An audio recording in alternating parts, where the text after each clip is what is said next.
Good afternoon सभी को। आज के वेबिनार में मैं सभी का स्वागत करती हूँ। आज का जो हमारा वेबिनार है वो काफी खास है। अ, हम फार्मर प्रोड्यूसर ऑर्गेनाइजेशंस और उनसे जुड़े हुए कृषि कैसे अपने लाइवलीहुड्स इम्प्रूव कर सकते हैं और इनकम्स कैसे इम्प्रूव कर सकते हैं, इसके बारे में आज बात होगी। हमारे पैनलिस्ट में कृष्णा जी है जो पूरा वेबिनार होस्ट करेंगे और गेस्ट के साथ इंटरैक्ट करेंगे। अ, हमसे जुड़े हुए काफी एंड यूजर्स भी है, फार्मर प्रोड्यूसर ऑर्गेनाइजेशन से आए हुए, जो एक्टिवली हम अपने बिजनेसेस चला रहे हैं। उनसे आज बात होगी और मुलाकात होगी। Thank you so much for joining in. Over to you Krishna जी।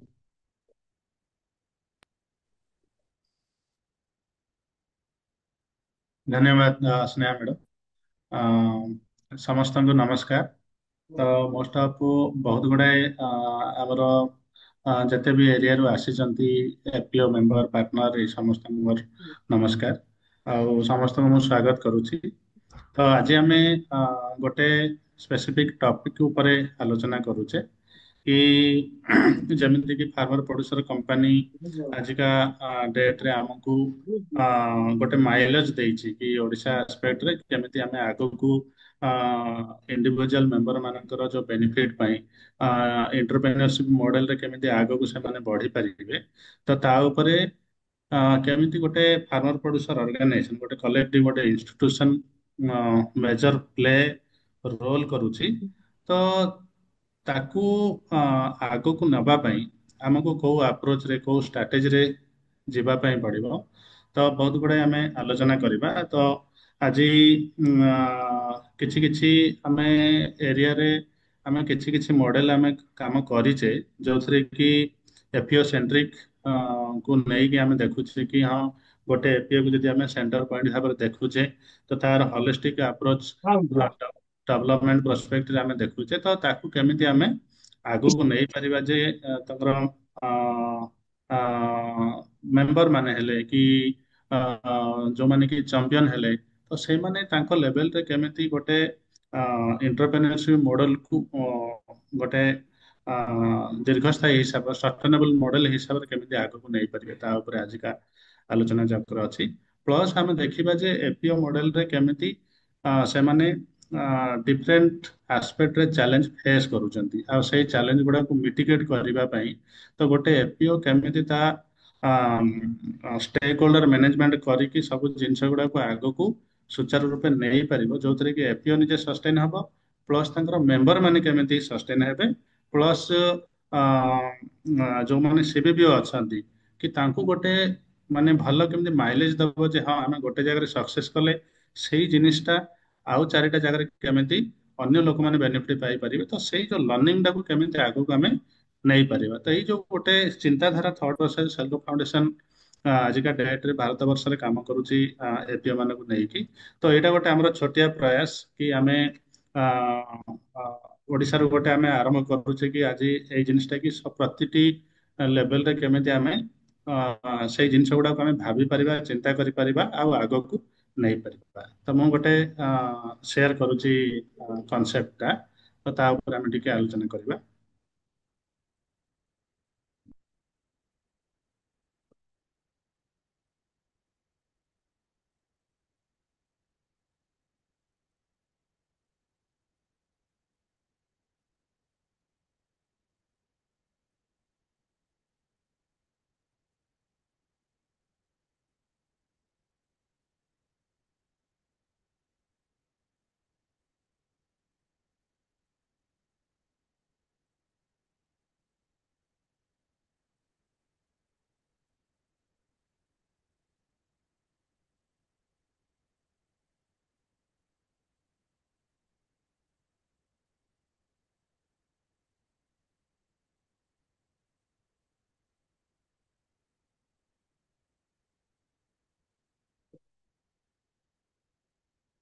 ତ ଆମେ ଯୋଉ ବାବଦରେ ଆଜି ଆମେ ବସିଛେ କଥା ହେବା ପାଇଁ ଗୋଟେ ଆଲୋଚନା ଚକ୍ରରେ ତ ମୁଖ୍ୟ ଜିନିଷ ଦେଖିବା ଯେ ଆମେ ଗୋଟେ ଫାର୍ମର ପ୍ରୋଡ୍ୟୁସର କମ୍ପାନୀକୁ ତ ଗୋଟେ କ୍ଲାଇମେଟ ରେଜିଲେଣ୍ଟ ଆସ୍ପେକ୍ଟରେ ଆମେ ଯଦି ଦେଖୁଛେ ତାହେଲେ ଆମେ କେଉଁ ଉପାୟରେ ଆଉ କୋଉ ମାଧ୍ୟମରେ ଆମେ ତାକୁ କ୍ଲାଇମେଟ ରେଜିଲେଣ୍ଟ ଏପିଓ କରିପାରିବା। ଆଉ ଡିଫରେଣ୍ଟ ଦେଖୁଛନ୍ତି ଭାରତ ବର୍ଷରେ ଯୋଉ ଯୋଉ ଫାର୍ମର ପ୍ରଡ୍ୟୁସର ମାନେ ଅଛନ୍ତି ମୋର ଦେନ୍ 90 ରୁ 95% ଦେଖୁଛନ୍ତି ଏଗ୍ରି ଆଲାଇଡ ଆକ୍ଟିଭିଟିରେ ସେମାନେ ସଂଶ୍ଳିଷ୍ଟ ଅଛନ୍ତି। ତ ତାକୁ ନେଇକି ଆମେ କେମିତି ଦେଖିବା କି ଆମେ କୋଉ ରାସ୍ତାରେ ଗଲେ ଗୋଟେ ଫାର୍ମର ପ୍ରୋଡ୍ୟୁସର କମ୍ପାନୀ ଗୋଟେ କ୍ଲାଇମେଟ ରେଜିଲେଣ୍ଟ କୁ ସେ କନଭର୍ଟ ହେଇପାରିବ ବା ଆମେ ଦେଖିପାରିବା ଯେ ହଁ ଆଜିକା ଡେଟରେ ବା ଆଜିକା ଦିନରେ ଯେମିତି ଦେଖିବା ଯେ ଗୋଟେ ଫାର୍ମର ପ୍ରୋଡ୍ୟୁସର କମ୍ପାନୀ ଯୋଉ ଯୋଉ କାମ ବର୍ତ୍ତମାନ ସୁଦ୍ଧା କରୁଛନ୍ତି ତ ସେମାନେ ଭଲ କାମ କରୁଛନ୍ତି ନୋ ଡାଉଟ। ତାଙ୍କର ବେନିଫିସିଆରୀ ମାନଙ୍କୁ ନେଇକି ସେୟାର ହୋଲ୍ଡର ମାନଙ୍କୁ ନେଇକି ମେମ୍ବରସିପକୁ ନେଇକି ଗୋଟେ ଡିଫରେଣ୍ଟ ଅଲଗା ଏଙ୍ଗେଲରେ ସେମାନେ ଭାବୁଛନ୍ତି କି ଆମେ ଏପିଓ କୁ କୋଉ ମାଧ୍ୟମରେ ଆଗକୁ ନେବା।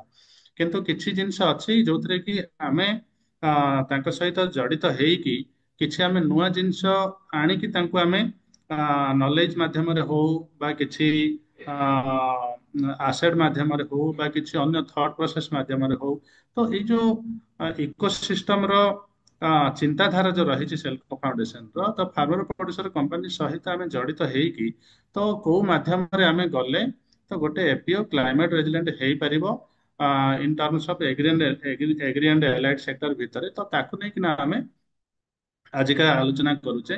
ତ ସ୍ପେସିଫିକ ଆମେ ଦେଖିପାରିବା ଯେ ଗୋଟେ ଏପିଓ ରେ କିଛି ଫୋକସ ଗ୍ରୁପ ଥିବେ ବା କିଛି ଏସଏଚଜି ମେମ୍ବର ଥିବେ ବା କିଛି କଲେକ୍ଟିଭ ଥିବ ଏଇ ସମସ୍ତଙ୍କୁ ନେଇକି ଆମେ କେମିତି କରିପାରିବା।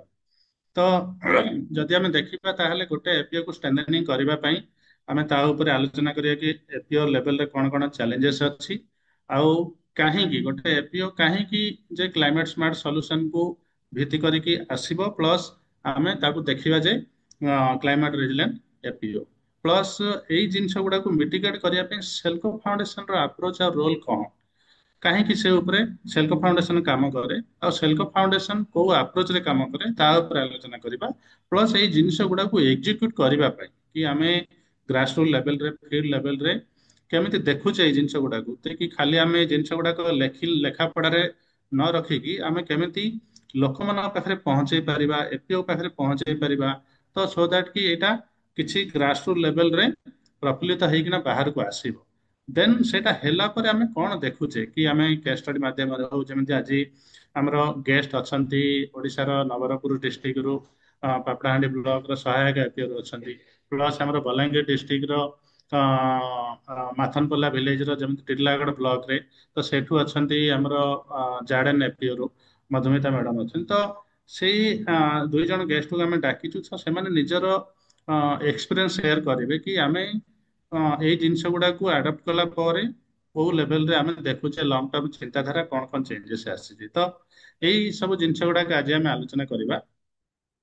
ଯଦି ଆମେ ଦେଖିବା କି କାହିଁକି ଗୋଟେ ଏପିଓ ଆମର ଏଇ ଯୋଉ ଟୋଟାଲ ଥଟ୍ ପ୍ରୋସେସ ଅଛି ଆମେ ଏଇ ଭିତରେ କୋଉ ଜିନିଷଟା ଆମେ ଆଲୋଚନା କରିବା କି ଗୋଟେ ଏପିଓ ଲେଭେଲରେ ଆପଣ ମାନେ ଦେଖୁଥିବେ କି ସ୍ମଲ୍ ଆଣ୍ଡ ମାର୍ଜିନାଲ ଫାର୍ମର ମାନେ ଅଛନ୍ତି କିନ୍ତୁ ଏପିଓ କୋଉଠି ନା କୋଉଠି ଏକ୍ସପ୍ଲୋର କରେ କି ମୋର ସ୍କିଲ୍ ଉପରେ କି ମୁଁ ଏବେ ଆଜି ଯଦି ଧାନ ଚାଷ କରୁଛି ଏସ୍ଆର୍ଏ ମେଥଡରେ କି ମାଣ୍ଡିଆ ଚାଷ କରୁଛି ବା ମେଜ୍ କରୁଛି ବା ଯୋଉ ବି ଆକ୍ଟିଭିଟି କରୁଛି ତ ସେଇ ଜିନିଷ ଗୁଡାରେ ମତେ ଆଉ ଟିକେ ନଲେଜ ମିଳିଥାନ୍ତା କି ମତେ ଆଉ ଟିକେ ସ୍କିଲ୍ ମିଳିଥାନ୍ତା କି ଯୋଉଥିରେ କି ମୁଁ ଆଉ ଟିକେ ପ୍ରଡକ୍ସନକୁ ଆଉ ଟିକେ ବଢାଇ ପାରିଥାନ୍ତି। ତ ଏଇ ଜିନିଷଟା କୋଉଠି ନା କୋଉଠି ଫାର୍ମର ପ୍ରୋଡ୍ୟୁସର କମ୍ପାନୀ ହୁଅନ୍ତୁ ବା ଇଣ୍ଡିଭିଜୁଆଲ ମେମ୍ବର ହୁଅନ୍ତୁ ବା ତାଙ୍କର ବିଓଡି ହୁଅନ୍ତୁ ବା ଯୋଉମାନେ ସେଠି କାମ କରୁଛନ୍ତି ପ୍ରଡକ୍ସନ ମ୍ୟାନେଜର ହୁଅନ୍ତୁ ବା ସିଓ ହୁଅନ୍ତୁ ତ ଡିଫରେଣ୍ଟ ତାଙ୍କ ମାଇଣ୍ଡରେ ଗୋଟେ ସବୁବେଳେ ଚାଲିଥାଏ କି ଚିନ୍ତାଧାରା କି ଏଇ ବର୍ଷ ଏଇ କାମ ହେଲା ନେକ୍ସଟ ଇୟରକୁ କଣ ରହିବ। ତ ଯେତେବେଳେ ଆମେ ଆନୁଆଲ ପ୍ଲାନ ବିଷୟରେ ଭାବୁଛେ ବା ଆମେ ନୂଆ ଇନୋଭେସନ ଥଟ୍ ଭାବୁଛେ ତ ସେତେବେଳେ ଆମେ ଗୋଟେ ମାଇଣ୍ଡ ସେଟ ରହୁଛି କି କଣ ହେଇଥିଲେ ଆଉ ଟିକେ ଭଲ ହେଇଥାନ୍ତା।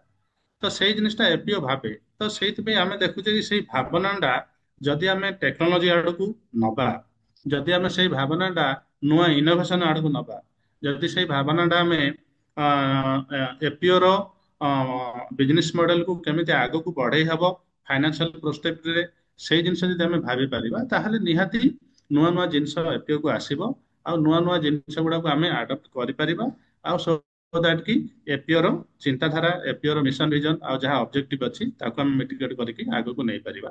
ତ ସେଇଥିପାଇଁ ସେଇ ଯୋଉ ଥଟ୍ ପ୍ରୋସେସ ଅଛି ଏପିଓର ଚିନ୍ତାଧାରା ତାକୁ ନେଇକିନା ଆମେ ଭାବୁଛେ ଯେ ହଁ ଏଇ କମ୍ପୋନେଣ୍ଟରେ ଏପିଓ କ୍ଲାଇମେଟ ସ୍ମାର୍ଟ ସଲ୍ୟୁସନ କୁ ଆଡାପ୍ଟ କରିକି ଆଗକୁ ନବା କଥା।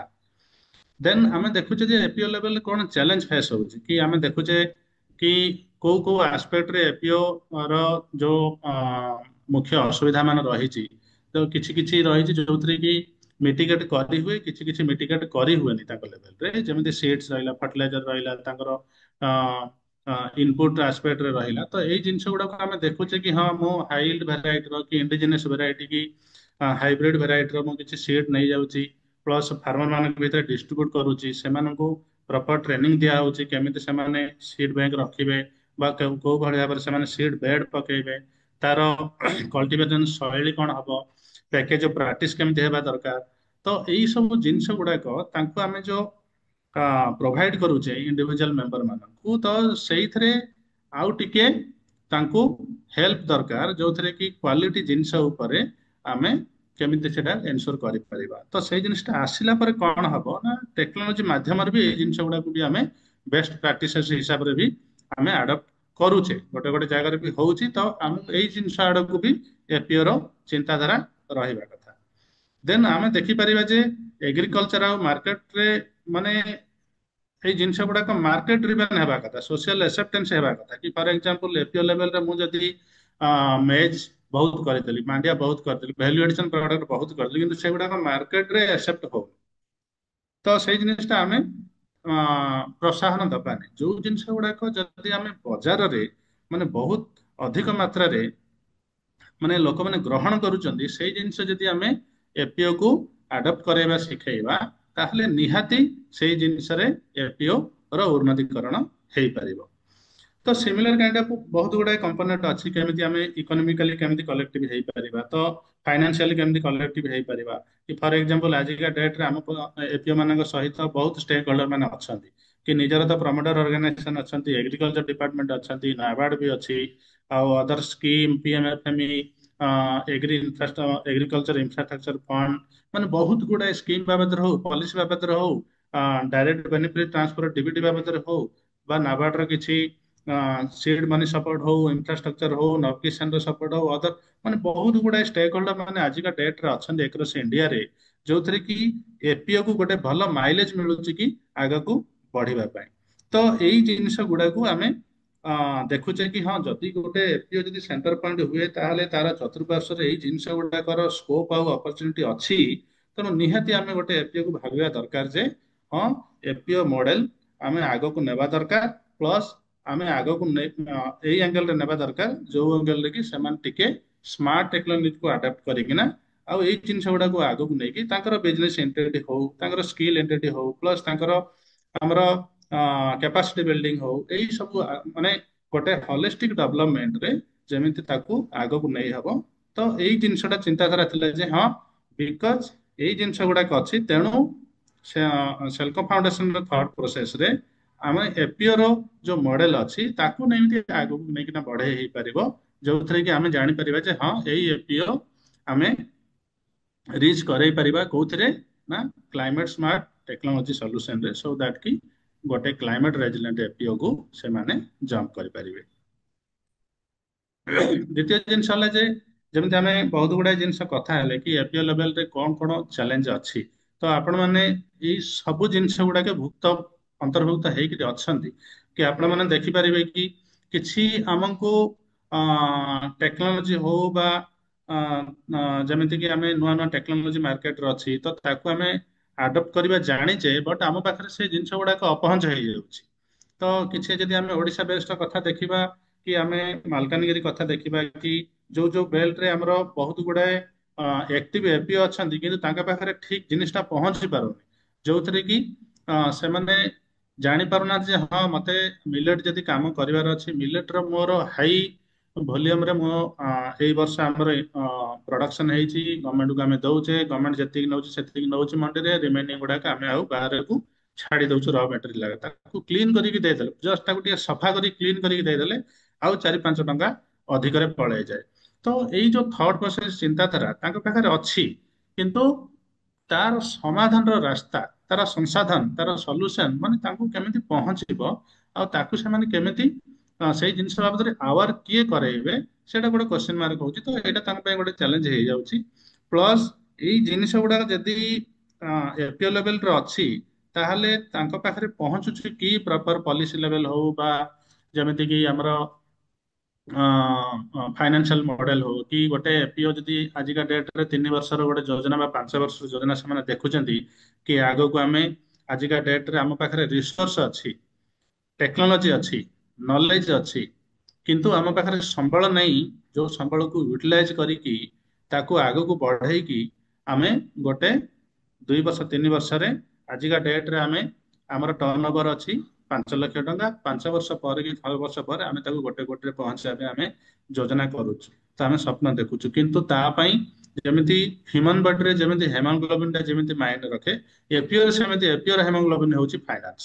ତ ଫାଇନାନ୍ସ ଟାକୁ ଆମେ ଦେଖୁଛେ ଯେ କି ହଁ ଫାଇନାନ୍ସ ଟା କୋଉଠି ଆମେ ଏକ୍ସେସ କରୁଛେ। ତ ଏଇଟା ବି ଗୋଟେ ଗୋଟେ ଜାଗାରେ କ୍ୱେଶ୍ଚିନ୍ ମାର୍କ ହେଇଯାଉଛି ଯେ ହଁ ଏପିଓ କୁ କୋଉ ବାବଦରେ ଆମେ ଲିଙ୍କ କରାଯାଇ ପାରିବା, ପଲିସି ଲେଭେଲ ହଉ ବା ଫାଇନାନ୍ସ ଲେଭେଲ ହଉ ସବସିଡି ଲେଭେଲ ହଉ ଏଇ କ୍ଷେତ୍ରରେ।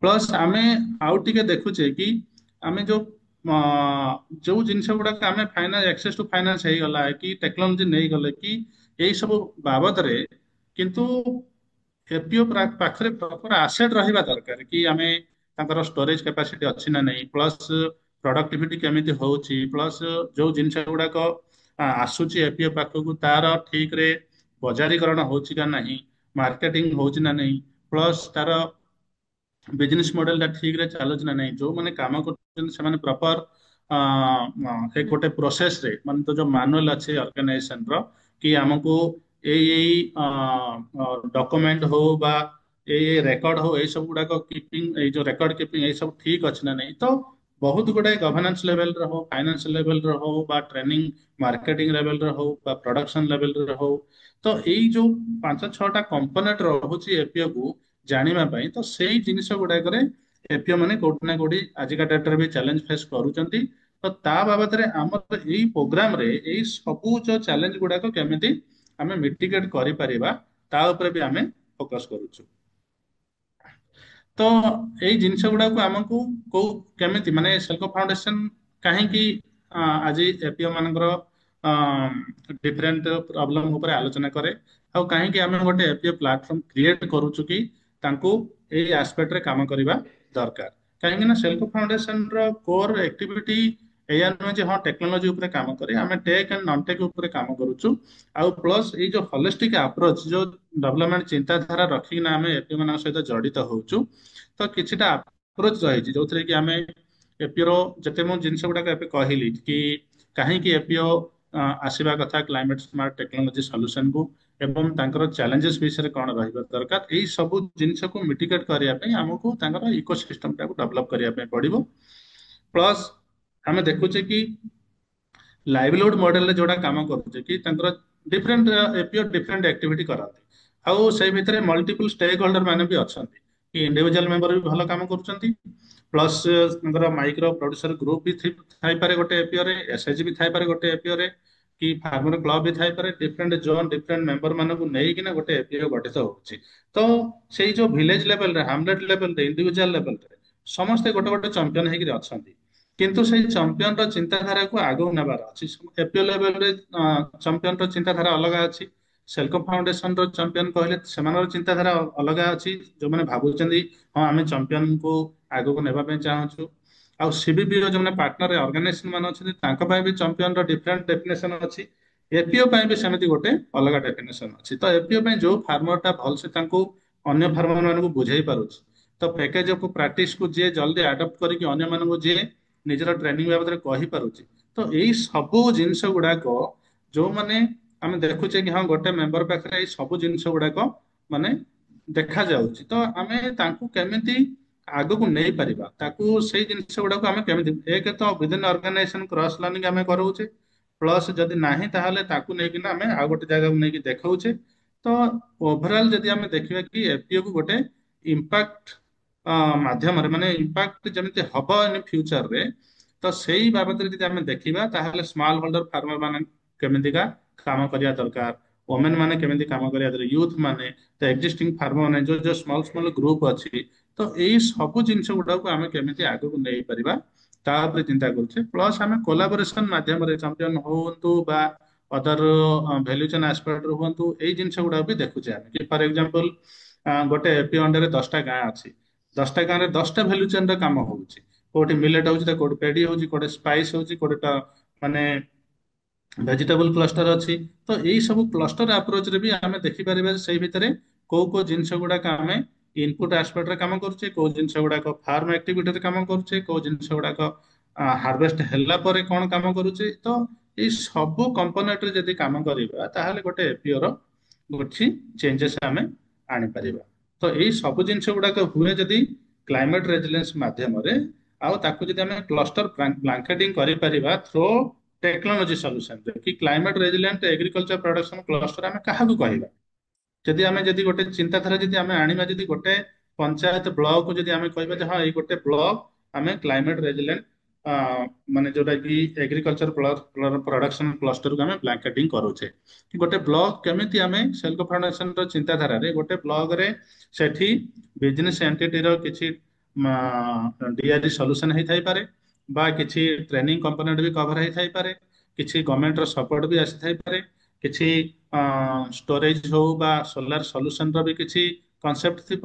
ମାନେ ଡିଫରେଣ୍ଟ ଟାଇପ ର ଚିନ୍ତାଧାରା ବା ପରିବର୍ତ୍ତନର ସେଠି କିଛି ମଡେଲ ଦେଖାଯାଉଥିବ ରିଲେଟେଡ ଟୁ ଲାଇଭଲିହୁଡକୁ ନେଇକି, ସ୍କେଲକୁ ନେଇକି, ଟ୍ରେନିଂକୁ ନେଇକି, ପ୍ଲସ୍ ଲୋକମାନଙ୍କର ଇନକମକୁ ସେଗୁଡାକ ମିଟିଗେଟ୍ କରୁଥିବ। ଆଉ ସବୁଥିରେ ଯେମିତି ଆମେ କ୍ଲାଇମେଟ ସଲ୍ୟୁସନ ସେଠି ଥିବ। ତ ଏଇ ସବୁର ମୋଟାମୋଟି ଚିନ୍ତାଧାରାକୁ ଆମେ ଦେଖୁଛେ ଯେ ହଁ ଗୋଟେ କ୍ଲଷ୍ଟରକୁ ଆମେ ଡେଭଲପ କରୁଛେ ଅର୍ଗାନାଇଜେସନ ଆସ୍ପେକ୍ଟରେ କି ହଁ କ୍ଲାଇମେଟ ରେଜିଲେଣ୍ଟ କରିବା ପାଇଁ। ଇକୋସିଷ୍ଟମ ମାଧ୍ୟମରେ ତ ଅଲରେଡି ମୁଁ କହିସାରିଲିଣି କି ଗୋଟେ ଏପିଓ ପାଇଁ ଲିଙ୍କେଜେସରେ କଣ କାମ କରିବା ପାଇଁ ହବ, ଫାଇନାନ୍ସ କଣ କାମ କରିବା ପାଇଁ ହବ, ପ୍ଲସ୍ ଇନୋଭେସନ ପର୍ସପେକ୍ଟିଭ ଟେକ୍ନୋଲୋଜିରେ ଯେମିତି ମୁଁ କହୁଥିଲି କି ନୂଆ ନୂଆ ଜିନିଷ ଆମକୁ ଏପିଓ ମାନଙ୍କ ପାଖରେ ପହଞ୍ଚାଇଲେ ହିଁ ଯାଇକି ଏପିଓ ର ପରିବର୍ତ୍ତନ ହବ। ଆଉ ପ୍ଲସ୍ ଏଣ୍ଟରପ୍ରେନ୍ୟରସିପ ଆଉ ସ୍କିଲ୍ ନିହାତି ଦରକାର। କି ଖାଲି ତ ଆମେ ଧାନ ଚାଷ କରିଦେଲେ ହବନି କି ମାଣ୍ଡିଆ ଚାଷ କରିଦେଲେ ହବନି। ତ ତାକୁ ଆମେ କେମିତି ବିଜନେସ ମଡେଲରେ ଭାବିବା, ପ୍ଲସ୍ ଫାଇନାନ୍ସିଆଲ ଅନଲକିଂ କରିକି ତାକୁ କେମିତି ଆମେ ବାହାରେ କେମିତି ମାର୍କେଟିଂ କରିପାରିବା। ତ ବହୁତ ଗୁଡାଏ ଷ୍ଟେକ୍ ହୋଲ୍ଡର ଅଛନ୍ତି, ସେମାନଙ୍କ ପାଖରେ କେମିତି ପହଞ୍ଚି ପାରିବା। ତ ଏଇ ମଡେଲ ଗୁଡାକୁ କେମିତି ଆମେ ଏପିଓ ପାଖରେ ପହଞ୍ଚେଇ ପାରିବେ, ଏଇଟା ଗୋଟେ ଆମେ ଦେଖିପାରିବା। ତାପରେ ମନ ଭିତରେ ଗୋଟେ କ୍ୱେଶ୍ଚିନ୍ ଆସୁଥିବ କି ସବୁ ଜିନିଷ ଗୁଡାକ କୋଉ ଫ୍ଲୋରେ ହବ, କେମିତି ହବ କାମଟା। କି ଯଦି ଆମେ ଯେମିତି ଗୋଟେ ଏପିଓ କି ଫର ଏକ୍ଜାମ୍ପଲ ଏଠି ଆମର ଅର୍ଗାନାଇଜେସନ ମାନେ ଅଛନ୍ତି ବା ଅର୍ଗାନାଇଜେସନ ବନ୍ଧୁ ମାନେ ଅଛନ୍ତି, କି ଆମେ ମିଟିଂ ମାନେ ହେଲା ପରେ କି ଡିସ୍କସନ ହେଲା ପରେ ଗୋଟେ ଏପିଓ ଯଦି ଆମେ ପହଞ୍ଚିଲେ, ତ ଏପିଓ ରେ ପହଞ୍ଚିଲା ପରେ ସେଇଠୁ ଆମେ କଣ ପାଉଛେ ନା ହଁ ଆମେ ପାଇଗଲେ କି ହଁ ତାଙ୍କର ପୁରା ଗୋଟେ ବିରାଟ ବଡ ପେଡିର କ୍ଲଷ୍ଟର ଅଛି। ପେଡିର କ୍ଲଷ୍ଟର ଥିଲେ ପେଡି ଭ୍ୟାଲୁ ଚେନକୁ ନିହାତି ଯିବା ପାଇଁ ପଡିବ ଯଦି ଏପିଓ ଭାବୁଛେ ଡିଫରେଣ୍ଟ ମଡେଲରେ କାମ କରିବା ପାଇଁ। ତ ସେଇ ପେଡି ଭିତରେ, ତ ପେଡି ଭିତରେ କୋଉ କୋଉ ମଡେଲ ହେଇପାରିବ? ଖାଲି ଧାନରୁ ଚାଉଳ ବାହାରି ପାରିବ, ଠିକ ଅଛି। ଚାଉଳରେ ଆମେ ଚୁଡା ବି କରିପାରିବା, ମୁଢି ବି କରିପାରିବା, ପାଉଡର ବି କରିପାରିବା। ତ ଡିଫରେଣ୍ଟ ଭ୍ୟାଲୁ ଏଡିସନ ପ୍ରଡକ୍ଟ ଆମେ କରିପାରିବା। ତ ଏଇ ସବୁ କରିବା ପାଇଁ ହେଲେ ପ୍ରପର ବିଜନେସ ମଡେଲ ଦରକାର। ଆମେ ଖାଲି ତ ସେମିତି କରିପାରିବାନି। ତ ବିଜନେସ ମଡେଲ କଲା ପରେ, ବିଜନେସ ମଡେଲ ଆମେ ବନେଇ ଦେଲେ ତା ହବନି, ତାକୁ ଆମେ ଦେଖିବା ସେଇ ବିଜନେସ ମଡେଲ କୋଉ ଜାଗାରେ ହବ। ତାର ଡିଟେଲ ଆମେ ସାଇଟ୍ ଆସେସମେଣ୍ଟ କରୁଛେ। ସାଇଟ୍ ଆସେସମେଣ୍ଟ କଲା ପରେ ତାପରେ ଆମେ ଡିସାଇଡ କରୁଛେ ଯେ ହଁ ସେଇ ସାଇଟରେ ଠିକ ଅଛି, ଏତିକି ମୁଢି ମିଲ୍ ହେଇପାରେ, ବା ଏଇଠି ଧାନ ମିଲ୍ ହେଇପାରେ, ବା ମାଣ୍ଡିଆ ମିଲ୍ ହେଇପାରେ, ବା ସେଠି ଗୋଟେ କମ୍ପ୍ୟୁଟର ଇନଷ୍ଟିଟ୍ୟୁଟ ହୋଇପାରେ। ମାନେ ଯଦି ଆମେ ସେଠିକି ଟ୍ରେନିଂ ଆଣ୍ଡ ସ୍କିଲ୍ କଥା ଯଦି ଭାବୁଛେ ବୋଧେ ଏପିଓର ବିଜନେସ ତौर पे, ତାପରେ ଦେଖିବା ଯେ ସେଠି କିଏ କାମ କରିବ। କାହିଁକିନା ସେଲ୍ଫ ଫାଉଣ୍ଡେସନ ତ ଗୋଟେ organisation, non government organisation, NGO ଗୋଟେ। ତ ଆମେ ତ ୱାର୍କ ଅର୍ଡର ହିଁ ପ୍ଲେସ୍ କରିପାରିବା, କିନ୍ତୁ ଆମେ ତ ନିଜେ ତ ପ୍ରଫିଟ ମେକିଂ ଅର୍ଗାନାଇଜେସନ ନହୁଁ। ତେଣୁ ନିହାତି ସେଇ ଜାଗାରେ ଭେଣ୍ଡର ମ୍ୟାପିଂ ଦରକାର। କିଏ କାମ କରିବ, କୋଉ ଭେଣ୍ଡର ଆସିକିନା ସୋଲାର କାମ କରିବ ବା ଅଦର ମସିନାରୀ କାମ କରିବ ବା ଇନଷ୍ଟଲେସନ କରିବ, ଏଇ ସବୁ କରିବ। ତ ଭେଣ୍ଡର ଟା ନିହାତି ଆମକୁ ଏଠି ମାଇନେ କରେ। ଆଉ ଏମିତିକା ଭେଣ୍ଡର ଆଇଡେଣ୍ଟିଫାଇ କରା ହୁଏ ଯୋଉଥିରେ କି ଲୋକାଲାଇଜ ହେଇଥିବ ଆଉ ପ୍ରପର ସର୍ଭିସ ବି ଦେଇପାରୁଥିବ। ଦେନ୍ ଏଇ ସବୁକୁ ଦରକାର ସମ୍ବଳ। ସମ୍ବଳ ପାଖରେ ଅଛି କି, ବା ଆମକୁ କିଛି ଅନଲକିଂ କରିବାର ଅଛି କି, ବା ସେଥିରେ କିଛି ସବସିଡି ଅଛି କି, ବା ଆଉ କୋଉଠୁ କିଛି ଗ୍ରାଣ୍ଟ ମିଳେ କି, ନା ଆମକୁ ବ୍ୟାଙ୍କରୁ ଅନଲକିଂ କରିବା ପାଇଁ ପଡିବ। ତ ଏଇ ଡିଫରେଣ୍ଟ ଚ୍ୟାନେଲ ଗୁଡାକୁ ଆମେ ବାହାର କରୁଛେ କି ହଁ 5ଟା ଚ୍ୟାନେଲରେ କାମ ହୁଏ। ଆଉ 5ଟା ଚ୍ୟାନେଲ ହେଲା ପରେ ସେଠି ଆମେ କିଛି ଇକୋସିଷ୍ଟମ ମାଧ୍ୟମରେ ସେଲ୍କ ଫାଉଣ୍ଡେସନ ର କିଛି ସପୋର୍ଟ ରହିଲା କି, ବ୍ୟାଙ୍କର କିଛି ସପୋର୍ଟ ରହିଲା କି, ଏନବିଏଫସି ର କିଛି ସପୋର୍ଟ ରହିଲା କି, ଅଦର ସିବିବିଓ ଅର୍ଗାନାଇଜେସନ କିଛି ସପୋର୍ଟ ରହିଲା, ଆଉ ଏପିଓ ର କିଛି ସପୋର୍ଟ ରହିଲା, ବା କିଛି ପଲିସି ଆଣ୍ଡ ଆଉ କିଛି ସ୍କିମ ରେ ଆମେ କିଛି ସପୋର୍ଟ ଦେଲେ, ତ ଏଇ ମାଧ୍ୟମରେ ଆମେ ଫାଇନାନ୍ସିଆଲ ମଡେଲ କୁ ଯାଉଛେ। ଦେନ୍ ଆମେ ଇମ୍ପ୍ଲିମେଣ୍ଟ କରୁଛେ। ଇମ୍ପ୍ଲିମେଣ୍ଟ କଲା ପରେ ଠିକ ରେ ଚାଲୁଛି କି ନାହିଁ ମନିଟରିଂ ଆଉ ଟେକ୍ନିକାଲ ସର୍ଭିସ ଉପରେ ଆମେ କାମ କରୁଛେ। ତ ଏଇଟା ମୁଁ ଅଲରେଡି କଭର କରିଦେଇଛି, ଇନପୁଟ ପ୍ରଡକ୍ସନ ଆଉ ହାର୍ଭେଷ୍ଟ ଏଇ ସବୁ। ତ ଆକୁ ଯିବା ପୂର୍ବରୁ ତ ମୁଁ ଏବେ ଇନଭାଇଟ କରିବି ଆମର ଜାର୍ଡେନ ଏପିଓ ରୁ ତ ମ୍ୟାଡାମ ଅଛନ୍ତି ମଧୁମିତା ମ୍ୟାଡାମ। ତ ମ୍ୟାଡାମଙ୍କୁ ମୁଁ ରିକ୍ୱେଷ୍ଟ କରିବି, ଆପଣ ଜାର୍ଡେନ ଏପିଓ ରେ ଆମେ ଯାହା ଏବେ ଆଲୋଚନା କଲେ, ତ ଜାର୍ଡେନ ଏପିଓ ବାବଦରେ ଟିକେ ବ୍ୟାକଗ୍ରାଉଣ୍ଡ କୁହନ୍ତୁ। नहीं ପ୍ଲସ୍ सर, ये बहुत दिनों की है। ଆଜ୍ଞା नहीं नहीं हम मैडम से କଥା ହେଇଥିଲୁ, मैडम से କଥା ମ୍ୟାଡାମ ହେଇଥିଲୁ, କଥା କିଛି ଆଜ୍ଞା ସେଇ ଭିତରେ ହେଟା କିଛି କଥା ଆଜ୍ଞା ନମସ୍କାର। ମୁଁ ମଧୁମିତା ପଟ୍ଟନାୟକ, ଜାର୍ଡିଆନ ଏଫିଓ ର ଚେୟାରମ୍ୟାନ। ଆମର ଟିଟିଲାଗଡ଼ରେ ରେଜିଷ୍ଟ୍ରେସନ ହେଇଥିଲା ଆମ ଏଫିଓ 2019 ଏପ୍ରିଲ ମାସ 26 ତାରିଖରେ। ଯେତେବେଳେ ଆମର ରେଜିଷ୍ଟ୍ରେସନ ହେଇଥିଲା ସେତେବେଳେ ଆମ ପାଖରେ 650 ସେୟାର ହୋଲ୍ଡର ଥିଲେ। ବର୍ତ୍ତମାନ ସେଟା ଆମର 1200 ସେୟାର ହୋଲ୍ଡର ପର୍ଯ୍ୟନ୍ତ ପହଞ୍ଚି ସାରିଛି। ଆମେ ଏଫିଓ ଯେତେବେଳେ ଷ୍ଟାର୍ଟିଂରେ ଆମର ମାର୍କେଟିଂକୁ ଓହ୍ଲେଇଥିଲା, ସେତେବେଳେ ଖାଲି ତାର ବୋର୍ଡ ଅଫ ଡାଇରେକ୍ଟର ମାନଙ୍କୁ ନେଇକି ଛୋଟ ଛୋଟ କାମ କରିଥିଲେ। ଆଉ ନିଜ ମାର୍କେଟିଂ କାମ ସେ ଷ୍ଟାର୍ଟ କରିଥିଲେ। ଯେମିତି ଆମେ ୱାଟରମିଲନ ଉପରେ କାମ କରୁଥିଲୁ, ଓନିଅନ ଉପରେ କାମ କରୁଥିଲୁ, ତାପରେ ଆପଣଙ୍କର କଟନ ଉପରେ କାମ କରୁଥିଲୁ। ଏଇ ଛୋଟ ଛୋଟ କାମ ନେଇକି ଯେତେବେଳେ ସେ ଆଗକୁ ବଢିଥିଲା, ତାପରେ ଆମର କାମ ମେନଲି ଷ୍ଟାର୍ଟ ହେଲା ଆମର ସିଟ୍ସ ଲାଇସେନ୍ସ କଲୁ। ତାପରେ ଆମେ ସମସ୍ତଙ୍କୁ ସିଟ୍ ଯୋଗେଇଦେଲୁ। ତାପରେ ସେହି ଉପରେ ଆଗକୁ ଚାଲିଲା। ତାପରେ ଆମେ ସେଲ୍କୋ ଫାଉଣ୍ଡେସନ ସାଙ୍ଗରେ ଯୋଡ଼ିଥିଲୁ। ସେଲ୍କୋ ଫାଉଣ୍ଡେସନ ଯେତେବେଳେ ଆମର ଏରିଆରେ ଗୁର୍ଜି ବାହାରୁଥିଲା ଅଧିକ ମାତ୍ରାରେ, ହେଲେ ଗୁର୍ଜିର ମାର୍କେଟିଂ ଟା ହେଇପାରୁନଥିଲା। କାହିଁକି ନା ଚାଉଳ ଲୋକ କରିପାରୁନଥିଲେ ଇଜିରେ। ତାପରେ ଯେତେବେଳେ ସେଲ୍କୋ ଫାଉଣ୍ଡେସନ ତରଫରୁ ସେଇ ମେସିନ ଟା ଆମକୁ ମିଳିଥିଲା, ସେ ମେସିନ ରେ ଚାଉଳ କାଢିବାଟା ଇଜି ହେଇଥିଲା। ତାପରେ ଆମେ ଅଧିକ ମାତ୍ରାରେ ଚାଉଳ ଆମେ ବିକ୍ରି ଷ୍ଟାର୍ଟ କରିଥିଲୁ। ଆଜି ଆମର ମନ୍ଥଲି 2 ରୁ 3 କୁଇଣ୍ଟାଲ ପର୍ଯ୍ୟନ୍ତ ଗୁଜି ଚାଉଳ ଆମର ମାର୍କେଟିଂ ହେଇପାରୁଛି। ଆଉ ସେଥିପାଇଁ ଆମ ପାଖରେ ମା ମାନେ ଅଛନ୍ତି, ଏସଏଚଜି ମା ମାନେ, ଯୋଉମାନେ ଡେଲି ସେଠି କାମ କରୁଛନ୍ତି ଆଉ ସେଇ ଚାଉଳ ବାହାର କରିକି ପ୍ୟାକେଜିଂ କରୁଛନ୍ତି। ତାପରେ ଆମକୁ ନାବାର୍ଡର ସପୋର୍ଟ ଆସିଥିଲା। ନାବାର୍ଡ ତରଫରୁ ଆମେ ଏଇ ଯେତେ ସବୁ ପ୍ରଡକ୍ଟ ବାହାରୁଥିଲା ଆମର ମିଲେଟର, ସେ ପ୍ରଡକ୍ଟ ମାନଙ୍କୁ ନେଇକି ଆମେ ବିଭିନ୍ନ ମେଳାକୁ ଯାଉଥିଲୁ। ଆଉ ବିଭିନ୍ନ ମେଳାରେ ସେଇ ସବୁକୁ ଆମେ ମାର୍କେଟିଂ କରିକି ସେଠାରୁ ଆମେ ପଇସା ରୋଜଗାର କରିପାରୁଛୁ। ଓରମାସ, ନାବାର୍ଡ, ତାପରେ ଆମର ଆସିଲେ ଗଭର୍ଣ୍ଣମେଣ୍ଟ ଅଫ ଓଡିଶା ହର୍ଟିକଲଚର ତରଫରୁ ଆମେ ଯେତେବେଳେ କମ ମାତ୍ରାରେ ଭେଜିଟେବୁଲ ମାର୍କେଟିଂ କରୁଥିଲୁ, ତାପରେ ଆମକୁ ହର୍ଟିକଲଚର ତରଫରୁ ଗୋଟିଏ ବଡ କୋଲ୍ଡ ଚେମ୍ବର ମିଳିପାରିଥିଲା। ସେ କୋଲ୍ଡ ଚେମ୍ବର ମାଧ୍ୟମରେ ଆଜି ଆମ ପାଖରେ 10ଟା ଏଜେନ୍ସି ଅଛନ୍ତି, ଯାହା ମାଧ୍ୟମରେ ଆମେ ମାର୍କେଟିଂ କରୁଛୁ ଭେଜିଟେବୁଲ, ଫ୍ରୁଟ୍ସ। ଆଉ ସେଠୁ ବି ଏଫିଓ ତାର ଲାଭବାନ ହେଇପାରି ସେଠି ବି 5-6 ଜଣଙ୍କୁ ଏଙ୍ଗେଜ କରିପାରିଛି। ସେଠି ବି ସେମାନେ ତାଙ୍କୁ ରୋଜଗାର କରିପାରୁଛନ୍ତି। ତାପରେ ଆମ ପାଖରୁ ଆସିଲା ମିଲେଟ। ମିଲେଟ ରୁ ଯେତେବେଳେ ଆମେ ମିଲେଟ ମିଶନ ଯେତେବେଳେ ଆମକୁ ମିଳିଲା ଗଭର୍ଣ୍ଣମେଣ୍ଟ ତରଫରୁ, ମିଲେଟ ମିଶନ କାର୍ଯ୍ୟକ୍ରମରେ ଆମେ ଜଡିତ ହେଇଛୁ। ଆଉ ଗଭର୍ଣ୍ଣମେଣ୍ଟ ର ପ୍ରୋକ୍ୟୁରମେଣ୍ଟ ଆମକୁ ପ୍ରତିବର୍ଷ ଆସେ ଟାର୍ଗେଟ, ସେଇ ଭିତରେ 4000 ଟାର୍ଗେଟ ଅଛି, ଯାହାକୁ ଆମେ ଫିଲଅପ କରୁଛୁ। ତାପରେ ଆମେ ମିଲେଟ କୁ ବିଭିନ୍ନ ପ୍ରକାର ଭ୍ୟାଲୁଏଟେଡ ପ୍ରଡକ୍ଟ କରିକିନା ବି ବିଭିନ୍ନ ପ୍ରକାର ମାର୍କେଟିଂ, ଲୋକାଲ ମେଳା ହେଲା, ଏଇ ସବୁ ଜାଗାକୁ ଆମେ ପହଞ୍ଚେଇ ଥାଉ। ଯୋଉ ମାଧ୍ୟମରେ ଆମ ମାନଙ୍କ ଠାରୁ ଲୋକମାନେ ନେଇକି ସେଟା ବି ଖାଇକି ସେମାନେ ଖୁସି ହୁଅନ୍ତୁ। ନା ଆମର ଟାର୍ଗେଟ ସବୁବେଳେ ଥାଏ କି ଲୋକମାନଙ୍କ ପାଖକୁ କେମିତି ମିଲେଟ ପହଞ୍ଚିବ ଆଉ ସେମାନେ ତାକୁ ଖୁସିରେ ଗ୍ରହଣ କରିବେ। ତ ଆଜି ଆମେ ପୁଣି ସେଲ୍କୋ ପାଖକୁ ପୁଣି ରିକ୍ୱେଷ୍ଟ କରିଥିଲୁ କି ଗୋଟିଏ ଆମକୁ ଲଡୁ ମେସିନ ଟେ ଦିଅନ୍ତୁ। ଯୋଉ ଲଡୁ ମେସିନ ମାଧ୍ୟମରେ ଆମେ ବିଭିନ୍ନ ସ୍କୁଲକୁ ଲଡୁ ସପ୍ଲାଏ କରିବା ପାଇଁ ବାହାରିଥିଲୁ। ତାପରେ ଆଜି ଆମ ପାଖରେ 150 ରୁ 200 ସ୍କୁଲ ଜଡିତ ଅଛନ୍ତି, ଯାହା ଏହି ଲଡୁ ମେସିନ ମାଧ୍ୟମରେ ଆମେ ଲଡୁ ସପ୍ଲାଏ ଆରମ୍ଭ କରିଛୁ। ସେଠି ଆମର 10ଟା ମା ଅଛନ୍ତି, ଯୋଉ ମା ମାନେ ଏଇ ଲଡୁ ଡେଲି ତିଆରି କରୁଛନ୍ତି, ଆଉ ସେଇ ଲଡୁ ବି ଆମେ ସ୍କୁଲ ମାନଙ୍କ ପାଖକୁ ପହଞ୍ଚେଇ ପାରୁଛୁ। ଏଇ ମାଧ୍ୟମରେ ବି ଆମ ଏଫିଓ ତାର ପ୍ରଫିଟ ପାଇପାରୁଛି।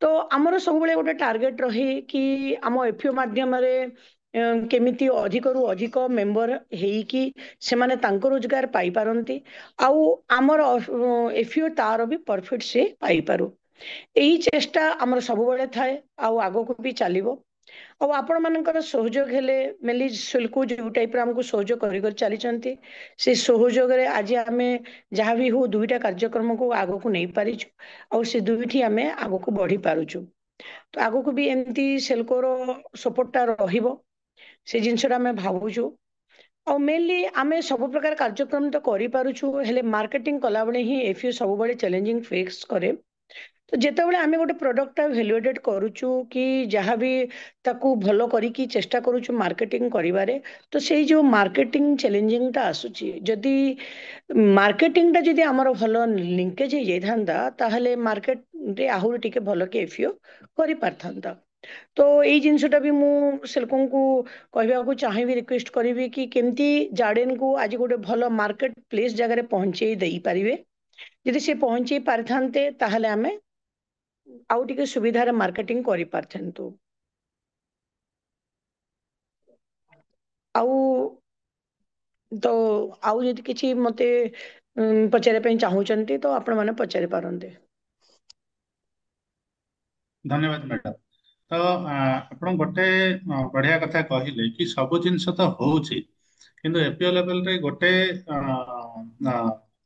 ପ୍ରୋବ୍ଲେମ ରହିଯାଉଛି କି ଯଦି ଆମର ପ୍ରଡକ୍ସନ ଅଛି କିଛି ଆମେ ପ୍ରୋସେସିଂ କରୁଛେ ଭ୍ୟାଲୁଏସନ କରୁଛେ ବା ନ ପ୍ରୋସେସିଂ ଭ୍ୟାଲୁଏସନ ନ କରିକି ବି ଆମେ ଟ୍ରେଡିଂ କରୁଛେ ଏ ସବୁ ଜିନିଷ ଠିକ ଅଛି କିନ୍ତୁ ଗୋଟେ ଜିନିଷ ଯୋଉଟା କି ଲାଷ୍ଟ ଆପଣ କହିଲେ ଯେ ମାର୍କେଟିଂ ର ଇସ୍ୟୁ ତ ମାର୍କେଟିଂ ର ଇସ୍ୟୁ ସେ ଭ୍ୟାଲୁଏସନ ପ୍ରଡକ୍ଟ ହଉ ବା ର ମେଟେରିଆଲ ହଉ ବା ଆମେ ଇନପୁଟ ରେ ହଉ ତ ଆମର ଯୋଉ ବ୍ୟାକୱାର୍ଡ ଫରୱାର୍ଡ ଲିଙ୍କେଜେସ୍ ଅଛି ସେଇଟା ବହୁତ ମାଇନ କରେ କି ଆମେ ଯଦି ଏଇ ଦିଟା ଜିନିଷ ନାହିଁ ଆମକୁ ଇନପୁଟ ରେ ବି ସପୋର୍ଟ ଦରକାର ପ୍ଲସ୍ ଆଉଟପୁଟ ରେ ବି ସପୋର୍ଟ ଦରକାର ତ ଏଇ ଯୋଉ ବ୍ୟାକୱାର୍ଡ ଫରୱାର୍ଡ ଯୋଉ ଲିଙ୍କ ରହିଲା ଦିଟା ଜିନିଷ ଏପିଓ ପାଇଁ ଗୋଟେ ବଡ ସପୋର୍ଟ ତ ଯଦି ବା ଆମେ ସବୁ ଜିନିଷରେ ଠିକ ରେ କରୁଛେ ଇନପୁଟ ର ବି ଠିକ ସବୁ ଅଛି ଯେତେବେଳେ ଆମେ ମାର୍କେଟିଂ ଆସ୍ପେକ୍ଟରେ ଯେତେବେଳେ ଆମେ ଚିନ୍ତା କରୁଛେ ତ ସେଇଠି ଆପଣ ଦେଖନ୍ତୁ ଯେ ଆମେ ଆପଣଙ୍କୁ ପ୍ରଶ୍ନ ରହିବ ଯେ ଏପିଓ ଲେଭେଲରେ ଆଜିକା ଡେଟରେ ମାର୍କେଟର ଯୋଉ ଆପଣ ମାନେ ଲିଙ୍କ କରିଛନ୍ତି ବା ମାର୍କେଟିଂ ର ଯୋଉ ଅବସ୍ଥିତି କଣ ତାର ଆପ୍ରୋଚ ରହିଛି କୋଉ ପ୍ରୋସେସରେ ଆପଣ କରୁଛନ୍ତି କାମ ସେଇ ବାବଦରେ ଟିକେ କହିବେ କି ଗୋଟେ ଏକ୍ସାମ୍ପଲ ଦଉଛି ମୁଁ କି ଏକ୍ସାମ୍ପଲ ହଉଛି ଯେ ଆମେ ମାର୍କେଟ କରିବା ପାଇଁ ଆମର କିଛି ଆଉଟଲେଟ ଥାଇପାରେ ବା ମାର୍କେଟିଂ କରିବା ପାଇଁ ଆମେ କିଛି ଭେଣ୍ଡର ସହିତ ଆମର କିଛି ଲିଙ୍କ ଥାଇପାରେ ଯୋଉଥିରେ କି ଆମେ ତାର ପ୍ରୋସେସ ହଉଛି କଣ ନା ଆମେ କିଛି କ୍ୱାଲିଟି ପ୍ୟାକେଜ କରୁଛେ ବା ମାର୍କେଟକୁ କ୍ୟାପଚର କରିବା ପାଇଁ ଆମେ କିଛି ପ୍ୟାକେଜିଂ ରେ କିଛି ଆମେ ବ୍ରାଣ୍ଡ ନେମ୍ ଦେଇଛେ କି ବା ଏପିଓ ର ଏଇ ବାବଦରେ ମାନେ ଏପିଓ କେତେ ଦୂର ଯାଇଛି ଯୋଉଥିରେ କି ଆଜିକା ଡେଟରେ ସେଇ ଉପରେ କାମ କରିବାର କଣ ଅଛି ମାନେ କାହା ଉପରେ କାମ କରିବାର ଅଛି ଇଭେନ କିଛି ଲାଇସେନ୍ସ ଆମକୁ କରିବାର ଅଛି କି ତ ଏଇ ଜିନିଷ ଗୁଡାକ ଯଦି ଆପଣ ଟିକେ ହାଇଲାଇଟ କରିବେ ତାହେଲେ ଆମେ ଅନ୍ୟମାନଙ୍କୁ ବି କିଛି ମେସେଜ ଦେଇପାରିବା ଆଉ କିଛି ନୂଆ ଜିନିଷ ଭାବି ପାରିବା ସାର୍ ଆକ୍ଚୁଆଲି ଆମର ଆମେ ଯେତେବେଳେ ଭ୍ୟାଲୁଏଟେଡ୍ କରୁଛୁ ତ ଆମ ପାଖରେ ଏଫଏସଏସଆଇ ଲାଇସେନ୍ସ ବି ଅଛି ଆଉ ଆମେ ତାକୁ ବିଭିନ୍ନ ପ୍ରକାର ଯୋଉ ମେଟେରିଆଲ୍ସ ତିଆରି କଲୁ ଆମ ପାଖରେ ନାବାର୍ଡ ତରଫରୁ ଗୋଟେ ଗ୍ରାମୀଣ ଦୋକାନ ଅଛି ଆଉ ନାବାର୍ଡ ତରଫରୁ ଆଉ ଓରମାସ ତରଫରୁ ଆମ ପାଖକୁ ମେଳା ସବୁ ଯିବା ପାଇଁ ବି ଅଫର ଆସିଥାଏ ଆଉ ଆମେ ଯୋଉ ପ୍ୟାକେଜିଂ ରହିଲା ପ୍ୟାକେଜିଂଟା ଆମର ଜାଡେନ କମ୍ପାନୀ ନାଁରେ ହିଁ ଆମେ ପ୍ୟାକେଜିଂ କରୁଛୁ ହେଲେ ଆମେ ତାକୁ ସିମ୍ପଲ ଗୋଟେ ପ୍ୟାକେଟ କରିକି ସେଠି ଆମ ଜାଡେନ ର ହିଁ ଲୋଗୋ ଦେଇକି ଆମେ ତାର ପ୍ୟାକେଜିଂ କରିକି ହିଁ ତାକୁ ମାର୍କେଟିଂ କରୁଛୁ କିନ୍ତୁ ଆଗକୁ ଚାଲିକି ଆମର ବି ଗୋଟେ ଏମ୍ ଅଛି କି ତାକୁ ଆମେ ଆଉ ଗୋଟେ ଭଲ ପ୍ୟାକେଜିଂ ତାର କ୍ୱାଲିଟି ଟା ଟିକେ ଚେଞ୍ଜ କରିବାର ଅଛି ଆମକୁ ତାର ପ୍ୟାକେଜିଂ କ୍ୱାଲିଟି ଟିକେ ବଢେଇବୁ ହେଲେ ଆମ ପାଇଁ ଖାଲି ଆମେ ଚାହୁଁଛୁ କି ଯୋଉ ଗ୍ରାମୀଣ ଦୋକାନ ଆମର ଅଛି ସେଠି ଆମେ ବର୍ତ୍ତମାନ ରିଟେଲରରେ ବିକ୍ରି କରୁଛୁ ଯଦି ଆମେ ଆକୁ ଗୋଟେ ବ୍ଲକ ରେ ବିକ୍ରି କରିବା ପାଇଁ ଯଦି ସୁବିଧା ପାଇପାରିଥାନ୍ତୁ ତ ଆମ ପାଖରେ ଆହୁରି ବି ଆମର ସେୟାର ହୋଲ୍ଡର ମାନେ ଯୋଡି ହେଇ ପାରିଥାନ୍ତେ ଆଉ ବିକ୍ରି କରିବାରେ ମତଲବ ଇଏ କରିବାରେ ଆମର ପ୍ରଡକ୍ଟ ବାହାର କରିବାରେ ହେଲ୍ପ ହେଇପାରିଥାନ୍ତା ତ ଯଦି ବ୍ଲକ ରେ ଯଦି ବଲ୍କ ରେ ଯେତେବେଳେ ବିକ୍ରି ହେଇଥାନ୍ତା ତ ଅଧିକ ମାତ୍ରାରେ ଯେତେବେଳେ ଜିନିଷ କାଢିବା ପାଇଁ ପଡିଥାନ୍ତା ତ ଲୋକ ବି ଅଧିକ ମାତ୍ରାରେ ଆମ ପାଖରେ ଜଡିତ ହେଇ ପାରିଥାନ୍ତେ ତ ସେଇ ଅଧିକ ମାତ୍ରାରେ ବିକ୍ରି କରିବା ପାଇଁ ହିଁ ଆମ ପାଖରେ मार्केटिंग फैसिलिटी नाही। ठीक अच्छे ताहले तो आप कहते किसी रास्ता आप बनई रोड मैप मार्केटिंग किंतु जी आम जी जी आउ टिके बढ़ाया बढ़ेबार पड़ो अछि। स्टेक होल्डर मैपिंग करने पड़ो जो थे कि प्लस आपंकर ब्रांडिंग रे क्वालिटी रे यही सब आउ टिके काम करने पड़ो चेंजिंग किंतु पड़िबो डिजाइन दरकार किसी नुआ आउ टिके थॉट प्रोसेस दरकार कि जो थे कि एपीओ आग को जापर। बढ़ी परिबो। ठीक अच्छे धन्यवाद मैडम। तो मुझे आपन ओके पाक सर, आउ थे थैंक यू। आसवि। आज्ञा। तो ମୁଁ ଏବେ ଯିବି ସହାୟକ ଏପିଓ ପାଖକୁ ସିଦ୍ଧାର୍ଥ ଜୈନ ହେଇଛନ୍ତି ନବରଙ୍ଗପୁର ପାପଡ଼ାହାଣ୍ଡି ଏରିଆରୁ। ତ ଆ, ଆ, ସିଦ୍ଧାର୍ଥ ଆପଣ କହିବେ କି ଯଦି ସହାୟକ ଏପିଓ କଥା ଯଦି ଦେଖିବା ତାହେଲେ ଏଇଟା କେମିତିକା ରିଜନରୁ ସେ ବିଲଙ୍ଗ କରେ ପ୍ଲସ୍ ଆମେ ତାକୁ କେମିତି ଆମେ ତାର ବିଜନେସ ମଡେଲ କଣ ବା ଇଏ କେମିତି ଏଷ୍ଟାବ୍ଲିଶ ହେଇଛି ପ୍ଲସ୍ ତାର ଜର୍ଣ୍ଣି କଣ ପ୍ଲସ୍ ଆମେ ସେଇ ଜର୍ଣ୍ଣି ଭିତରେ କଣ କଣ ଯେତିକି ଆପଣ ଯେତିକି ଜାଣିଛନ୍ତି ବା ଏପିଓ ର ମେମ୍ବର ମାନଙ୍କ ବିଷୟରେ ବା କେମିତି ଚାମ୍ପିୟନସିପ ସେଠି ଅଛନ୍ତି ବା ସେମାନେ କେମିତି ଅନ୍ୟ ଲୋକମାନଙ୍କ ପାଇଁ ଗୋଟେ ଗୋଟେ ଏକ୍ଜାମ୍ପଲ ହଉଛନ୍ତି ବା ଯାହାବି କିଛି ଲର୍ଣ୍ଣିଂ ଗୋଟେ ଦିଅନ୍ତୁ ଯୋଉଥିରେ କି ଆମେ ତାର ୱେ ଫର ଗୋଟେ ଷ୍ଟ୍ରାଟେଜି କିଛି ବନେଇ ପାରିବା ପ୍ଲସ୍ ଆମେ ଅନ୍ୟମାନଙ୍କୁ କିଛି ମେସେଜ ଦେଇପାରିବା।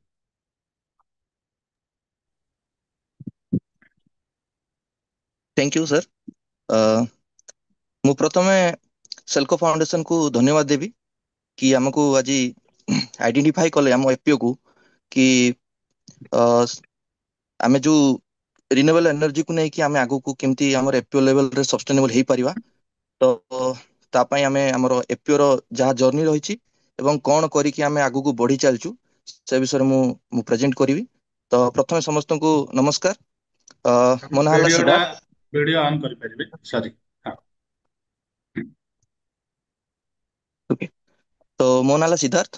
ମୁଁ ସହାୟକ ଓମେନ୍ ପ୍ରୋଡ୍ୟୁସର କମ୍ପାନୀରେ ଆଜି ସିଓ ଭାବରେ ସିନ୍ସ 2020 ରୁ ଟିଲ୍ ନାଉ ମୁଁ କାମ କରୁଛି ଏବଂ ଆମ ସହାୟକ ଓମେନ୍ ପ୍ରୋଡ୍ୟୁସର କମ୍ପାନୀ ମେ 27 2016 ମସିହାରେ ରେଜିଷ୍ଟର ହେଇଥିଲା କମ୍ପାନୀ ଆକ୍ଟରେ ଏବଂ ଆମକୁ ଏଇ କମ୍ପାନୀ ଗଠନ କରିବା ପାଇଁ ନାବାର୍ଡର ସପୋର୍ଟ ରହିଥିଲା ଏଣ୍ଡ ମନିଟରିଂ ସପୋର୍ଟ ଆଉ କ୍ୟାପାସିଟି ବିଲ୍ଡିଂ ଏଣ୍ଡ ବିଭିନ୍ନ ଲିଗାଲ କମ୍ପ୍ଲେକ୍ସେସ୍ ଉପରେ ଆମକୁ ସପୋର୍ଟ କରୁଛି ବର୍ତ୍ତମାନ ସୁଦ୍ଧା ହର୍ଷା ଟ୍ରଷ୍ଟ ଏବଂ ଆମର ଆଜି ପର୍ଯ୍ୟନ୍ତ ଆମର କମ୍ପାନୀରେ 3296 ମେମ୍ବର ଅଛନ୍ତି ଯାହାର କି ପେଡ୍ ଅଫ୍ କ୍ୟାପିଟାଲ 6,82,300 ରୁପିଜ ଅଛି ଏବଂ ଆମର ଯୋଉ କମ୍ପାନୀରେ ଯୋଉ 3296 ମେମ୍ବର ଅଛନ୍ତି ସେ ମଧ୍ୟରୁ ଆମର ଲ୍ୟାଣ୍ଡଲେସ୍ ଅଛନ୍ତି 138 ଏଣ୍ଡ ଆମର ସେ ଭିତରୁ ଅଛନ୍ତି ଯୋଉଟା କି 5 ଏକର୍ସ ଏଭବ ଯୋଉଟା ବିଗ ଫାର୍ମର ଅଛନ୍ତି ସେମାନେ 56 ଏଣ୍ଡ ସ୍ମଲ୍ ଫାର୍ମର ଅଛନ୍ତି 892 ଏଣ୍ଡ ଆମର ଯୋଉ ମାର୍ଜିନାଲ ଫାର୍ମର ଅଛନ୍ତି 2210। ତ ବେସିକାଲି ଆମେ ଆମ କମ୍ପାନୀରେ ଆମେ ଯେତେବେଳେ ଯଦି ଆମେ ବିଜନେସ ଆକ୍ଟିଭିଟି କଥା କହିବା ମୁଁ ଗୋଟେ ଛୋଟିଆ ଜର୍ଣ୍ଣି କଥା କହୁଛି। 2016 ମସିହାରେ ଆମର ଯେତେବେଳେ କମ୍ପାନୀ ରେଜିଷ୍ଟର୍ଡ ହେଇଥିଲା ତା ପରଠୁ କମ୍ପାନୀର ନିଜର କୌଣସି ଆସେଟ କହିବା ଗଲେ କିଛି ନଥିଲା ଯେମିତି କି କମ୍ପାନୀର ନିଜର ବିଲ୍ଡିଂ ବି ନଥିଲା। ତ ବର୍ତ୍ତମାନ 2018 ମସିହାରେ ଆମକୁ ଗୋଟେ ଆଇଟିଡିଏ ତରଫରୁ ଗୋଟେ କୋଲ୍ଡ ଷ୍ଟୋରେଜ ଦିଆଯାଇଥିଲା ଯୋଉଟା କି ଡିଆକ୍ଟିଭ ମୋଡରେ ଥିଲା ତାକୁ ଆମେ 2018 ଯେତେବେଳେ ପାଇଲା ପରେ ଆମର ସେଇଟା ସେଠି ଅଫିସ ଆଣ୍ଡ ଆମର ଗୋଟେ ଗୋଦାମ ତିଆରି କରିଥିଲୁ ଏବଂ ସେଠୁ ଆମେ ବିଜନେସ ଆରମ୍ଭ କରିଥିଲୁ। ତ ବିଜନେସ ଯଦି କହିବା ଆମର କମ୍ପାନୀରେ ଇନପୁଟ ରେ ଆମେ ବିଜନେସ କରୁଛୁ ଆଣ୍ଡ ଇନପୁଟ ଯଦି ଆମେ କହିବା ଇନପୁଟ ରେ ଆମେ seeds fertilizers pesticides cattle feed agri equipment gunny bag plastic bag and mushroom spawn ଏସବୁ ଆମେ ପ୍ରୋଭାଇଡ କରୁଛୁ ଆମର ଚାଷୀ ମାନଙ୍କୁ। ତା ସହିତ ଆମେ ଆଉଟପୁଟ ରେ କାମ କରୁଛୁ ଯୋଉଟା କି ପେଡି ଉପରେ କାମ କରୁଛୁ ମେଜ ଉପରେ କାମ କରୁଛୁ ଆଣ୍ଡ ଟାମାରିଣ୍ଡ ଉପରେ କାମ କରୁଛୁ।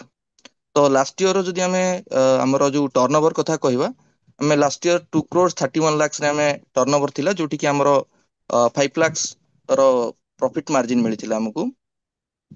ତ ସହିତ ଆମର କମ୍ପାନୀ ଯଦି କହିବା ଆମେ କନଭରଜେନ୍ସ ରେ କାମ କରୁଛୁ ଏଗ୍ରିକଲଚର ସହିତ କାମ କରୁଛୁ ଏଣ୍ଡ ଆମର ହର୍ଟିକଲଚର ସହିତ ବି କାମ କରୁଛୁ ଭେଟେନାରୀ ସହିତ ବି କାମ କରୁଛୁ ଯଦି ଏଗ୍ରିକଲଚର ଡିପାର୍ଟମେଣ୍ଟ ସହିତ ଆମେ କାମ କଥା କହିବା ତ ଆମେ ଆମର ଯୋଉ ଫାର୍ମର ରହିଲେ ଆମର ଗୋଟେ ମୋଟିଭ ରହୁଛି କି ଆମର ଚାଷୀ ମାନେ ଯଦି ବେନିଫିଟ ହେବେ ବା ତାଙ୍କର ଇନକମ ଏନହାନ୍ସ ହବ ତାହେଲେ ଆମର କମ୍ପାନୀ ଟା ଆଗକୁ ପ୍ରଫିଟେବଲ ହେଇପାରିବ ଯାହା ମାଧ୍ୟମରେ କି ଯଦି କମ୍ପାନୀର ଯୋଉ ସେୟାର ମେମ୍ବର ଗୁଡାକ ଯଦି ପ୍ରଫିଟେବଲ ହେଇପାରିବେ ନାହିଁ ତାହେଲେ କମ୍ପାନୀ ଚାଲିପାରିବ ନାହିଁ କାହିଁକି ଏପିଓ ଗୋଟେ ହଉଛି ମାଧ୍ୟମ। ତ तो ए सब जेति कि मु कहली बिजनेस एक्टिविटी गुडा को जो आमे करूछु प्रथम देखिबा पड़ियो कि हमर कंपनी रे ए सब पई हमर लीगली कंप्लायंसेस गुडा को अछि कि नाही। प्रथमे से ऊपर हमको ध्यान देवाक पड़ियो कि लीगल कंप्लायंस लाइस मु जो बिजनेस करूची तार लीगली आमे कोन कोन रखिया पड़ियो लाइसेंस हला किंबा हमको किछि गाड़ी रो व्यवस्था करबा हला लोकन सहित केमती आमे डील करबा बहुत सारा क्षेत्र रे आमे गवर्नमेंट सहित काम करछे गवर्नमेंट रो जहा रूल रेगुलेशन रहउची ताकू भी मान चलियार अछि ए सब प्रति हमको ध्यान देवाक पड़ियो। तापर रहिला हमर बुक्स ऑफ रेकॉर्ड्स रे रहिला आपनकर कैश रहिला स्टॉक रहिला आपनकर परचेज रहिला सेल रहिला एमती बहुत गुडाए अछि जदि हमें कहबा गोटे एफपीओ पाखरे तार 23 रु 24 हमर रेकॉर्ड्स रहिला हार्ड कॉपी रे से सब देखिया पड़िबो। तापर टाली रो यूज करिया दरकार ए सब जिंस रहिला बादे भी जेहेतु कंपनी गुटे प्रॉफिटेबल ऑर्गेनाइजेशन ता पई हमर ऑडिट पॉइंट ऑफ व्यू रो देखिबा पड़िबो तो जीएसटी कथा देखिबा पड़िबो बहुत सारा जिंस ऊपर निजर नॉलेज गेन करिकि ए सब जिंस चलेबा पड़िबो। तो जदि कंपनी कथा कहबा कंपनी को चलाइबा पई हम पाखरे 5 जण रिसोर्स अछंती जने सीईओ अछंती आउ जने हमर अकाउंटेंट अछंती जे कि टोटल हमर रेकॉर्ड से तांको नॉलेज रे काम होची एंड ता सहित हमर दीटा रिटेल काउंटर अछि जोटी कि दी जण हमर सेल्स मैनेजर अछंती आउ हमकू लास्ट ईयर हमकू नाबार्ड सपोर्ट रे गोटे पिकअप वैन दिया जायतला जोटा कि कमोडिटी को किंती हमें डोर स्टेप रे हमें आनी परिवा एवं ठीक टाइम रे पहुंचै परिया पई तो ता पई मध्ये गोटे मोबाइल वैन ऑपरेटर भी अछंती। तो 5 जण ए जो रिसोर्स को धरि कि हम कंपनी में आगो को बढ़ुछु। तो जदि हमें कंपनी रे कथा कहबा जदि डिपार्टमेंट सहित जदि काम करिया कथा कहबा तो हॉर्टिकल्चर डिपार्टमेंट रु मध्ये हमें काम करूछु। तो हॉर्टिकल्चर डिपार्टमेंट रु हमर जो फार्मर गुडा कहउछंती तार बेनिफिट स्कीम बेनिफिट गुडा को हमें प्रथमे अवेल करूछु जेंति कि मशरूम कल्टीवेशन जोटा कि आम एरिया रे मशरूम कहले गोटे गोटे नुआ जिंस थिला कि आमे कोन छतु चाष करि पारिउ छतु आमे फुटै पारिउ तो से कांसेप्ट कुटना कुटी आज रे डेट रे मिटिगेट हे गलानी लोक मशरूम कल्टीवेशन करूछंती। ता सहित हमर पोटैटो कल्टीवेशन हमर आरंभ होईची लास्ट ईयर रु एंड हमर जो हॉर्टिकल्चर डिपार्टमेंट सहित मिसी ता सहित हमर कैशियू एंड मैंगो प्लांटेशन भी चलची ए सब जिंस या सहित हमर वेटनरी सहित भी काम करूछु। वेटनरी रे हमर जो किछि फार्मर अछंती जो मानकर लैंडलेस अछि किंबा अल्प परिमाण जमी अछि तांक सहित चिक्स यूनिट्स करिवा डायरी कामधेनु योजना माध्यम रे डायरी फार्मिंग करिवा गोटेरी करिवा ए सब भी होउची एंड एग्रीकल्चर डिपार्टमेंट सहित मध्ये मिसी हम काम करूछु। तो ई सबुरो पछरे हमर गोटे मोटिव रहउची कि कंपनी कन्वर्जेंस रे गोटे शेयर मेंबर जदि किछि स्कीम अवेल करि पारुची सी आपनकर मशरूम हो कि पोटैटो हो कि कैशियू कि आपनकर मैंगो प्लांटेशन हो कि चिक्स यूनिट हो कि डायरी फार्म हो कि गोटरी हो तो कंपनी रो बेनिफिट कोन प्रथमे देखिया कंपनी बेनिफिट कंपनी एमान सहित करिवो कोन तो आमे गोटे प्लान करूछु जेंति मशरूम कथा कहबा यदि मशरूम कल्टीवेशन जने फार्मर जदि करि चलला तो आमे ताकू स्पर्म यूनिट जोगेई देबु जा माध्यम रे से ठीक टाइम रे पाई परला भलो स्पर्म पाई परला एवं बेस 2 पैसा हमरो कंपनी के मध्ये प्रॉफिट मिली पारो। पोटैटो कल्टीवेशन रे पोटैटो हमरो हॉर्टिकल्चर डिपार्टमेंट से मानकू ठीक दर रे जोगेई देउची से स्कीम से माने अवेलेबल करिवे अवेल जेतोले कले हम पाखर केमती पेस्टिसाइड अछि तो पेस्टिसाइड ता हमें तांको प्रोवाइड करि परिबा किंबा हमरो फर्टिलाइजर हमें प्रोवाइड करि परिबा किंबा अलगा किछि टेक्नोलॉजी हमें जोडा कि हम पाखरे अछि ताको हमें केमती प्रोवाइड करि परिबा। ता सहित हमें जेमती कि चिक्स यूनिट कथा कहबा चिक्स यूनिट जदि हमें जदि कुकुड़ा चाष करछे कुकुड़ा पय मुख्य दर जिंस होची तारो फीड तो देखिथिबे आज रो डेट रे बाजार रे बहुत सारा फीड मिलची जोठी कि कुकुड़ार ग्रोथ भी होउनी किंबा अधिका रेट पड़ी जाउची से जगह रे हमें जदि कंपनी माध्यम तांकू पोल्ट्री फार्म पय जो पोल्ट्री हमर फीड हमें तांकू जोगाई दी परिबा किंबा डायरी फार्म कला तार डायरी रे जो फीड दरकार अछि किंबा तार किछि सप्लीमेंटरी दरकार अछि जदि कंपनी माध्यम हमें ताकू जोगाई दी पारलु ए सब जिंस कंपनी रो मध्ये किछि बेनिफिट हो सेमिति हमें बायबैक सिस्टम रे जेंति मशरूम कथा कहबा मशरूम को मध्ये जे माने जदि कल्टीवेट हला तो कंपनी माध्यम रे बिक्री करि परिबा पोटैटो को मध्ये हमें कंपनी माध्यम रे बिक्री करि परिबा किंबा तार जो चिक्स हो कि तार डायरी रो जो मिल्क होची मिल्क प्रोक्यूरमेंट हला ताकू मध्ये कंपनी माध्यम रे हमें किछि प्रोसेसिंग करि के हमें आगो को बिक्री करि पार ई समस्त स्कीम पाइबा पछरे कंपनी रो मुख्य उद्देश्य रहउची कि तार शेयर मेंबर बेनिफिट हो ता सहित शेयर मेंबर एक्टिवली सब बेले एफपीओ सहित जड़ित रहो जा माध्यम रे शेयर मेंबर भी प्रॉफिट पाइला एवं जो एफपीओ टा मानकर हेची से एफपीओ टा भी प्रॉफिट हेगी आगो को बढ़ी पारला। सेमती आमे जदि डिपार्टमेंट रे बहुत सारा अपॉर्चुनिटी भी अच्छी जेमती कि आज डेट रे सेमाने भी तांकर भी रिसर्च पर्सन रिसर्च बहुत कम अच्छी सेमाने भी रिकॉग्नाइज कले कि कंपनी माध्यम रे एते सब जिंस होची तो सेमाने भी प्रत्येकटा जिंस रे कंपनी को प्रत्येक स्कीम रे अवेल करी माने इन्वॉल्व करिया पे सेमाने चाहिलेनी तो सेमती आमे आगु को बढ़िवा तो ये सब कला भितर आमे जो लास्ट ईयर भी आमे करथिलु 2 crore 31 lakhs रे आमे प्रॉफिट माने बिजनेस करथिलु जोटी कि हमको प्रॉफिट मार्जिन से 3 ରୁ 4% मिलुची जोटा कि गोटे एफपीओ को आगु को बढ़िया पई बहुत प्रॉब्लम होची जेमति कि तारो human resource payment CEO salary हला अकाउंटेंट सैलरी हला कि तार एडमिन एक्सपेंसेस हला ई गुडा को देखिला बेलकू हमको कोठ ना कोठी से ग्रांट को पुणी पळेवा को पडुची किबा कोनोसी ऑर्गेनाइजेशन रो जते दिन तारो किछि प्रोजेक्ट चलला से प्रोजेक्ट माध्यम रे ताको मिलला जो दिन बंद हे गेला से दिन एफपीओ गुडा को बंद होची तो ताको देखि कि हमें किछि किछि नुवा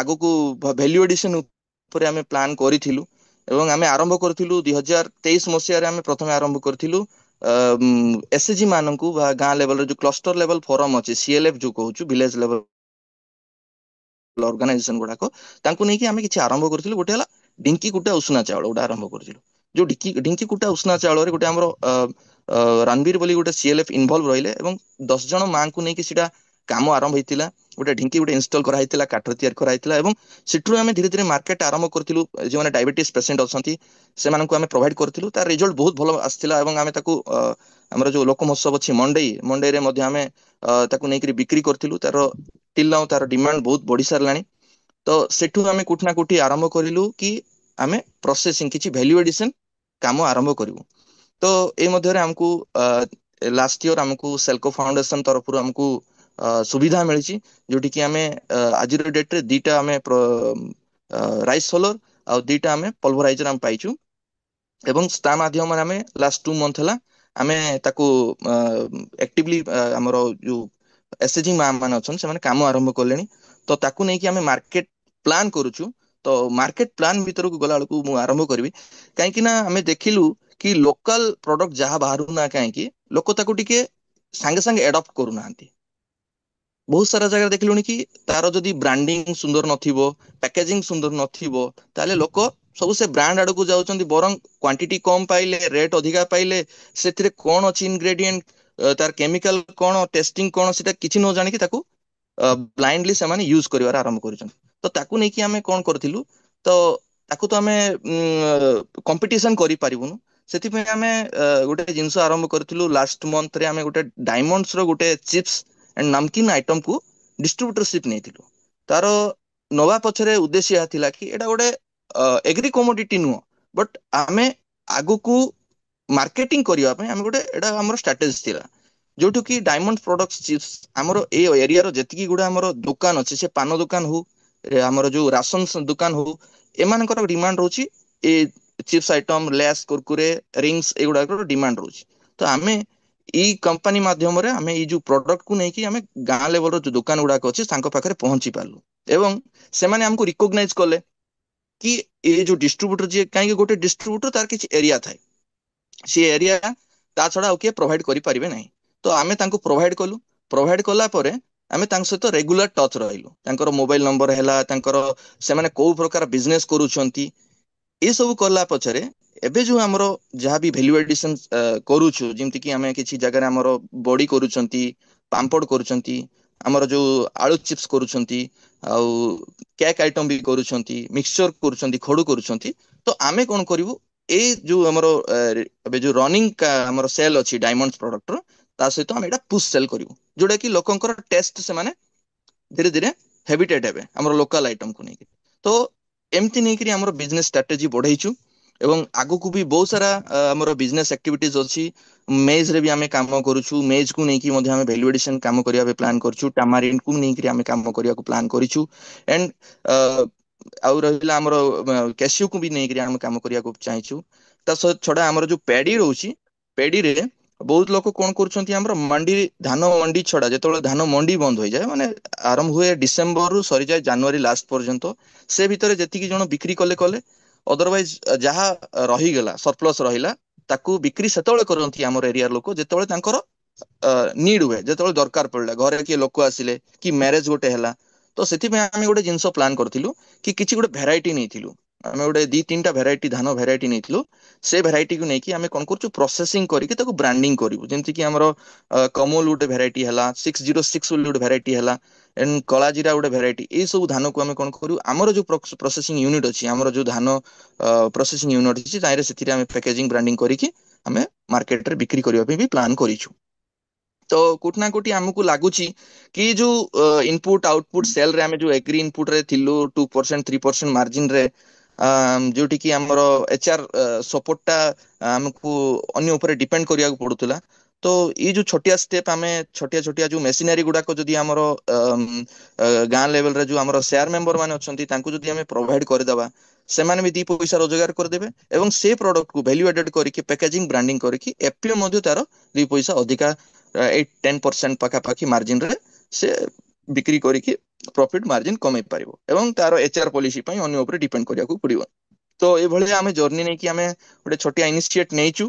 ତ ତ ପ୍ରଥମେ ଆଉ ଥରେ ଧନ୍ୟ ଦେବି ମୁଁ ଏ ସେଲକୋ ଫାଉଣ୍ଡେସନ କୁ କି ଆଗକୁ ବି ଆମକୁ କିଛି ସପୋର୍ଟ ଦରକାର ପଡିବ ଯେମିତି କି ବହୁତ ସାରା ଜିନିଷ ଆମର ରିନ୍ୟୁଏବଲ ଏନର୍ଜିକୁ ନେଇକି ଆମେ ଆରମ୍ଭ କରିଲେଣି ଯେମିତିକି ଜେରକ୍ସ ମେସିନ ହେଲା ଜନସେବା କେନ୍ଦ୍ର ହେଲା କିମ୍ବା ଆମର ଅଏଲ ପ୍ରୋସେସିଂ ୟୁନିଟ୍ ହେଲା ଏ ଯାକ ଯଦି ଆମର ଯଦି ଛୋଟିଆ ଛୋଟିଆ ୟୁନିଟ୍ ଗୁଡାକ ଆମର ଯଦି ସେ ସେୟାର ମେମ୍ବର ଗୁଡାକ ମିଳିପାରିବ ତାହେଲେ ସେୟାର ମେମ୍ବର ଥ୍ରୁରୁ ଏଫପିସି ତାକୁ ପ୍ରକ୍ୟୁର କରିକି ଗୋଟେ ବ୍ରାଣ୍ଡିଂ ପ୍ୟାକେଜିଂ ରେ ବିକି ପାରିବ ଥ୍ୟାଙ୍କ ୟୁ ଆଉ ନିହାତି କାହାର ଭାବେ। କିଛି ଯଦି କୋଶ୍ଚିନ୍ ଅଛି ପଚାରି ପାରିବ ମୁଁ ବହୁତ ସ୍ପିଡ ରେ କହିଛି ନହେଲେ ମୋର ଜର୍ଣ୍ଣି ବହୁତ ସାରା ଅଛି ମୁଁ ଆଗକୁ ବହୁତ କହିପାରିଥାନ୍ତି ଠିକ ଠିକ ନାଇଁ ଆମେ ପହଞ୍ଚିବୁ ପୁଣି ତ ଧନ୍ୟବାଦ ସିଦ୍ଧାର୍ଥ ତ ସେ ଥିଲେ ଆମର ସହାୟକ ଫାର୍ମର ପ୍ରୋଡ୍ୟୁସର କମ୍ପାନୀର ଯୋଉ ନବରଙ୍ଗପୁରରୁ ବିଲଙ୍ଗ କରୁଛନ୍ତି ପାପଡାହାଣ୍ଡି ବ୍ଲକର ତ ଯୋଉଟା ଆପଣ ଅ, ଏଠି ଯୋଉ ଜର୍ଣ୍ଣିଟାକୁ ଆପଣ ପ୍ରେଜେଣ୍ଟ କଲେ ତ ବହୁତ ବଢିଆ ମାନେ ବହୁତ ଗୁଡାଏ ଅର୍ଗାନାଇଜେସନ ମାନଙ୍କର ଇନଭଲ୍ଭ ଅଛି ବେସିକାଲି ଆପଣଙ୍କର ଅର୍ଗାନାଇଜେସନ ଯେମିତି କି ପ୍ରମୋଟର ବର୍ଷା ଟ୍ରଷ୍ଟ ଅଦର ଅର୍ଗାନାଇଜେସନ ମାନେ ସେଠି ଅଛନ୍ତି ଗଭର୍ଣ୍ଣମେଣ୍ଟ ଲାଇନ୍ ଡିପାର୍ଟମେଣ୍ଟ ବି ହର୍ଟିକଲଚର ଡିପାର୍ଟମେଣ୍ଟ ତ ଏଥିରୁ ଆମେ ଗୋଟେ ଜିନିଷ ଶିଖିଲେ ଯେ ଯଦି ଗୋଟେ ବିଜନେସ କୁ ଯଦି ଗୋଟେ ସେଣ୍ଟର କରାଯାଏ ଏପିଓ ପାଇଁ ତାହେଲେ ଯଦି ଗୋଟେ ଏପିଓ ବହୁମୁଖୀ ନ ହୁଏ ତାହେଲେ ଏପିଓର ଟର୍ନ ଓଭର ତାର ସ୍ଥିତି ଆଉ ଦୂର ଚିନ୍ତାଧାରା ଏସବୁଥିରେ ଗୋଟେ ଗୋଟେ କ୍ୱେଶ୍ଚିନ୍ ମାର୍କ ହେଇଯାଏ ତ କୋଉଠି ନା କୋଉଠି ମଲ୍ଟିପଲ ବିଜନେସ ଏଫପିଓ ଲେଭେଲକୁ ଯେମିତି ଆମେ ଓଡିଶା କଣ୍ଟେକ୍ସଟ ଦେଖିବା ଯାହା ଓଡିଶାର ସ୍ଥିତି ଆମର ଯୋଉ ଅଛି ଏଫପିଓ ମାନଙ୍କୁ ନେଇକି ଆଉ ଯୋଉ ଯୋଉ ଜାଗାରୁ ବିଲଙ୍ଗ କରୁଛନ୍ତି ଏଫପିଓ ମାନେ ଯଦି ଖାଲି ବା ପେଡି ହଉ ବା ଖାଲି ବା ପଲସେସ୍ ହଉ ଖାଲି ଏଗ୍ରି ଏଗ୍ରି ଗୋଟିଏ କମୋଡିଟିକୁ ନେଇକି ଯେହେତୁ ଏଇଟା ସିଜନାଲ ବେସ୍ଡ ହଉଛି ଆଉ ପ୍ରତ୍ୟେକ ଏଫପିଓ ଗୁଡାକ ଫାର୍ମର ମାନଙ୍କୁ ନେଇକି ହିଁ ଆଗକୁ ବଢୁଛନ୍ତି ଆଉ ସମସ୍ତେ ଏଗ୍ରିକଲଚର ଆକ୍ଟିଭିଟିରେ ଆସୋସିଏଟ ହେଇକି ଅଛନ୍ତି ଯୋଉଥିରେ କି ଆମକୁ ଯଦି ଗୋଟିଏ କ୍ରପ ଉପରେ ଡିପେଣ୍ଡ କରିବା ତାହେଲେ 4-6 ମାସରେ ହିଁ ଏପିଓର ବିଜନେସ ମଡେଲ ଡେଭଲପ ହେଇପାରିବ ନାହିଁ କାହିଁକି ନା ଗୋଟେ ଭଲ ବିଜନେସ ଆଉ ଟର୍ନ ଓଭର କରିବା ପାଇଁ ଆମକୁ ଥ୍ରୋ ଆଉଟ୍ 12 ମାସ କାମ କରିବା ପାଇଁ ପଡିବ ତ ମୁଁ ଏବେ ଇନଭାଇଟ କରିବି ଆମର ମୋର କଲିଗ ଶ୍ରୀ ସୁପ୍ରିୟାଙ୍କୁ ତ ସେ ହିନ୍ଦୀରେ କହିବେ ତ ସେ ଏଇ ଯୋଉ ବିଜନେସ ମଡେଲର କନସେପ୍ଟ ଆମର ଆପଣ ମାନେ ଦେଖିବେ ଯେ ହଁ କୋଉ କୋଉ କମ୍ପୋନେଣ୍ଟରେ ଆମେ ଗୋଟେ ଗୋଟେ ବିଜନେସ ମଡେଲ ଆପଣ ମାନେ ତ ବହୁତ ଗୁଡାଏ ବିଜନେସ ମଡେଲ ଆପଣଙ୍କ ପାଖରେ ଅଛି କାହିଁକିନା ଏପିଓ ତ ଗୋଟେ ବିଜନେସ ର ଗୋଟେ ଚିନ୍ତାଧାରା ଆପଣ ମାନଙ୍କର ପାଖରେ ଗୋଟେ ଗୋଟେ ବିଜନେସ ମଡେଲ ବହୁତ ଆଗରୁ ଅଛି କିନ୍ତୁ ଏବେ ଆମେ ଦେଖିବା ଯେ ଯୋଉ କ୍ଲାଇମେଟ ସ୍ମାର୍ଟ ସଲ୍ୟୁସନ ଯୋଉ ହଉଛି ତାକୁ ନେଇକରି କେମିତି ଆମେ ବିଜନେସ ମଡେଲ ଡେଭଲପ କରୁଛେ ତ ସେଇ ବାବଦରେ ବି ଆପଣ ମାନେ ଚିନ୍ତା କରନ୍ତୁ ଯୋଉଥିରେ କି ଆପଣଙ୍କ ମାନଙ୍କର ମାଷ୍ଟର ବିଜନେସ ମଡେଲରେ ଏଇ ବିଜନେସ ମଡେଲଟା ପାର୍ଟ ଅଫ ଆକ୍ଟିଭିଟି ହେଇପାରିବ ଯୋଉଥିରେ କି ଆପଣଙ୍କର ଫର ଏକ୍ସାମ୍ପଲ ଗୋଟେ ବର୍ଷରେ ଟର୍ନ ଓଭର କିଛିଟା ଅଛି ଏଇ ବିଜନେସ ମଡେଲରେ ଆପଣ ଆଡାପ୍ଟ କଲେ ସେଇଟା ଟିକେ ସେଇ ବିଜନେସଟା ସରପ୍ଲସ ହେଇକି ଆଉ ଟିକେ ଆଗକୁ ବଢିପାରିବ ତ ତା ଉପରେ ହିଁ ଏଇଟା ଗୋଟେ ଚିନ୍ତାଧାରା ତ ୟା Supriya you can continue.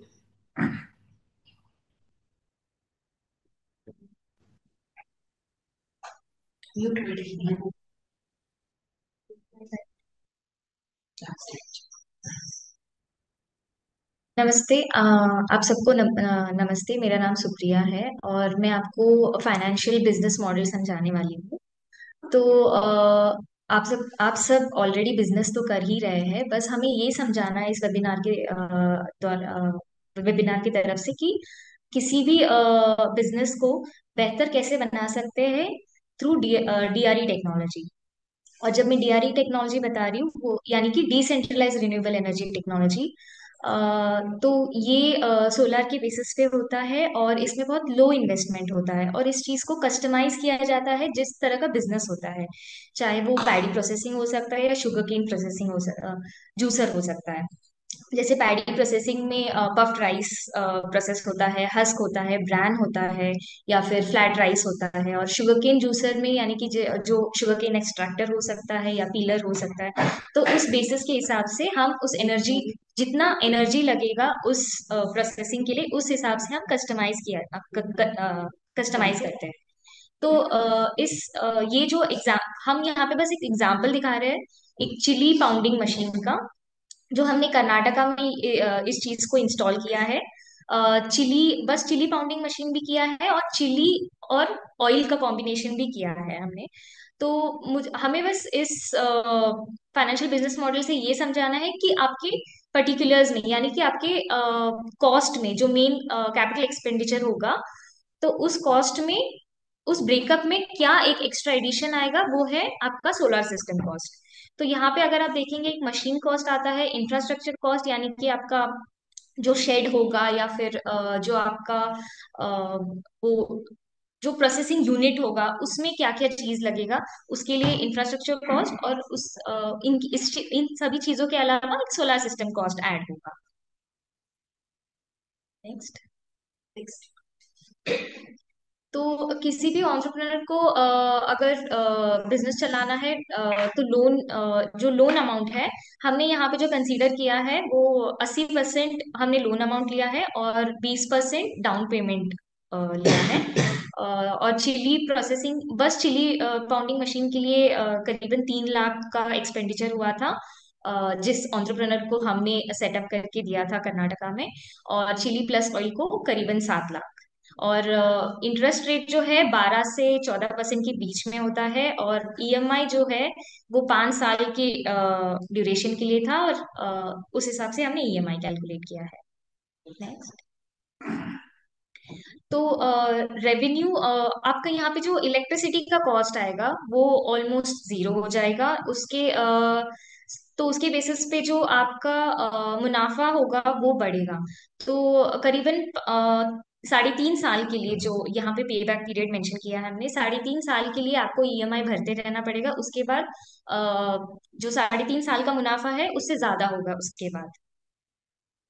Over to Krishna जी।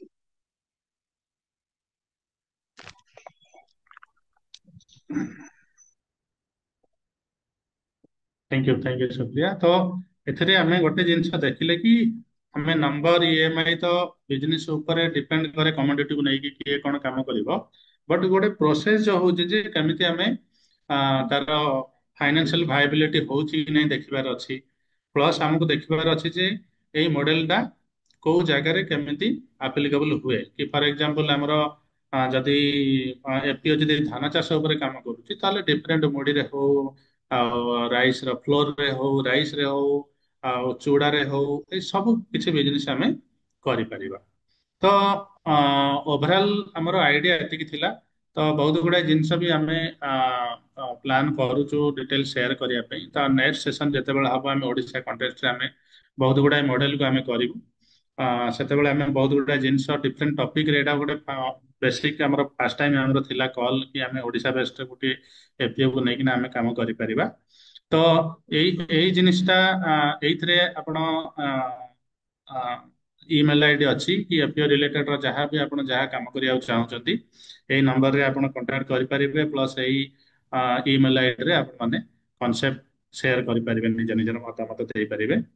तो मु एबे रिक्वेस्ट करी जदि किछि कहार क्वेश्चन थिबो, जदि आपण निजे जदि रेज करते हैं तबे आमे तांको ये कर प्रोत्साहन देबु किछि आपण मन मतामत दे परिया पे। न तो आपनकर ईमेल आईडी कांटेक्ट भी दे परिबे, हम डिटेल शेयर करिबु कि हमर थॉट प्रोसेस हेल्प कर अप्रोच केमिति काम करे, को माध्यम रे ଏପିଓ ମାନଙ୍କ ପାଖରେ ଆମେ ପହଞ୍ଚି ପାରିବୁ, ପ୍ଲସ୍ ଆମର କ'ଣ ଆପ୍ରୋଚ୍ ରହିବ ଏପିଓ ମାନଙ୍କର ପ୍ରତିଟି ଆକ୍ଟିଭିଟିରେ ଇନଭଲ୍ଭ ହେବା ପାଇଁ। ତ ପ୍ଲସ୍ ଆମେ ୱେ ଫରୱାର୍ଡ ଷ୍ଟ୍ରାଟେଜି ବନେଇ ପାରିବା। କେବଳ ତ ଖାଲି ଆମେ ସୋଲାର ଆକ୍ଟିଭିଟି କଲେ ତ ହବନି, ଆମେ ଦେଖିବାକୁ ପଡିବ ଯେ ସୋଲାର ସହିତ ଅନ୍ୟ କମ୍ପୋନେଣ୍ଟ ଗୁଡାକ କ'ଣ କ'ଣ ଅଛି। ନା ତାଙ୍କୁ ଟ୍ରେନିଂ ଦରକାର, ଏକ୍ସଲେନ୍ସି ସେଣ୍ଟରକୁ ଆଣିକି ଆମେ ତାଙ୍କର କ୍ୟାପାସିଟି ବିଲ୍ଡିଂ ସ୍କିଲ୍ ଉପରେ ଏହା ଦରକାର କି କୋଉ ଫାର୍ମର ପ୍ରୋଡ୍ୟୁସର କମ୍ପାନୀର ପ୍ରଡକ୍ସନ ମ୍ୟାନେଜର ହେଲା ବି କି ଅନ୍ୟ କୋଉ ମାନେ ଯୋଉମାନେ କି ଆକ୍ଟିଭଲି ସେମାନେ କାମ କରୁଛନ୍ତି ରେସିପି ମ୍ୟାନେଜମେଣ୍ଟ ଉପରେ ବି, ତାଙ୍କୁ ନେଇକିନା କୋଉଠି ଆମେ ଟ୍ରେନିଂ ପ୍ରୋଭାଇଡ କରିପାରିବା। ତ ସେଇ ବାବଦରେ କେମିତି ଆମେ କାମ କରିପାରିବା।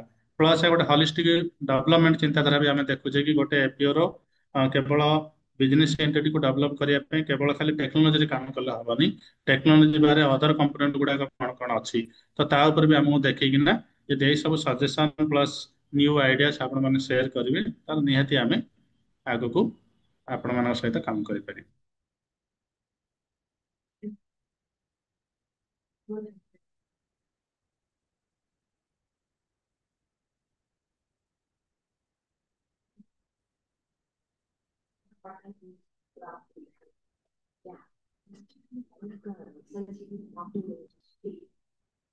ଆପଣ କହିପାରିବେ ସଞ୍ଜୀବ ବାବୁ। ଧନ୍ୟବାଦ କୃଷ୍ଣ ଭାଇ, ଯାହା ହଉ ବହୁତ ଭଲ ମାନେ ଗୋଟେ ଇନିସିଏଟିଭ ନିଆଯାଇଛି, ବହୁତ ଜିନିଷ ଆମେ ଜାଣି ପାଇଲୁ। କିନ୍ତୁ ଏଇନେ ଯେତେବେଳେ ଆଲୋଚନା ବେଲେ ମାନେ ଆମେ ଦେଖୁଛୁ ଏଫିଓ ଆପଣଙ୍କର ଯୋଉ ଭ୍ୟାଲୁ ଚେନ୍ କୁ ନେଇ ଯୋଉ ମାନେ ଯାହା ବି କରାଯାଉଛି ପ୍ରୋସେସିଂ ୟୁନିଟ୍ ସୋଲାର ବେସ୍ଡ କରାଯାଉଛି, ଏଇଟା ଏଫିଓ ମାନଙ୍କ ପାଇଁ ମାନେ ଭଲ, ସେମାନେ ତାଙ୍କର ଆକ୍ଟିଭିଟିଜ କାର୍ଯ୍ୟକ୍ରମକୁ ଆଗେଇ ନେଇ ପାରୁଛନ୍ତି। କିନ୍ତୁ ମୋର ଗୋଟେ ଅନୁରୋଧ ରହିବ, ଆମେ ଯେତେବେଳେ ଏଇ କାର୍ଯ୍ୟକ୍ରମ ଭିତରେ ଗୋଟେ କମନ ଫେସିଲିଟି ସେଣ୍ଟର ଆମେ ଯଦି ଏଡପ୍ଟ କରିବା, ମାନେ ଯାହାକି ସୋଲାର ବେସ୍ଡ ହବ, ସେଇଠିରେ ତାମାନେ ଜଣେ ଏଫିଓ ସବୁ ପ୍ରକାର ସୁବିଧା ସେଇଠି ରହିବ। ତାର ପ୍ୟାକିଂ ରୁ ଆରମ୍ଭ କରି ଓଜନ ରୁ ଆରମ୍ଭ କରି ତା ସବୁ ଜିନିଷ ଗୋଟେ ଜାଗାରେ ଗୋଟେ ପ୍ଲାଟଫର୍ମରେ ସେ ପାଇପାରିବ। ସେଇଟା ଗୋଟେ ଇନିସିଏଟିଭ ନେଲେ ତାଙ୍କର ପ୍ରତ୍ୟେକ କାର୍ଯ୍ୟକ୍ରମରେ ତାଙ୍କୁ ସହାୟକ ହେବ। ଆଉ ଦ୍ୱିତୀୟ ଜିନିଷ, ଯେତେବେଳେ ଆମେ ମାର୍କେଟିଂ, ସେମାନେ ପ୍ରୋସେସ ବହୁତ ଭଲ କରୁଛନ୍ତି, ଭ୍ୟାଲୁ ଏଡିସନ ହଉଛି।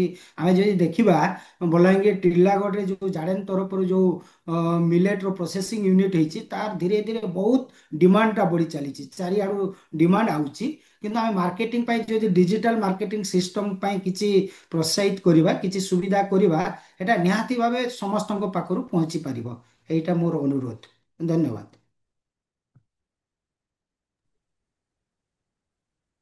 ଆମେ ନିହାତି ଆ ଉପରେ ଆଲୋଚନା କରିକିନା ଆମେ ଦେଖିବୁ ଆଗକୁ କୋଉ ପ୍ରୋସେସରେ କେମିତି କରିହବ। ଅ, ଆଉ କିଏ କ'ଣ କହିବେ? ଆପଣ ନିଜେ ଇଏ କରନ୍ତୁ।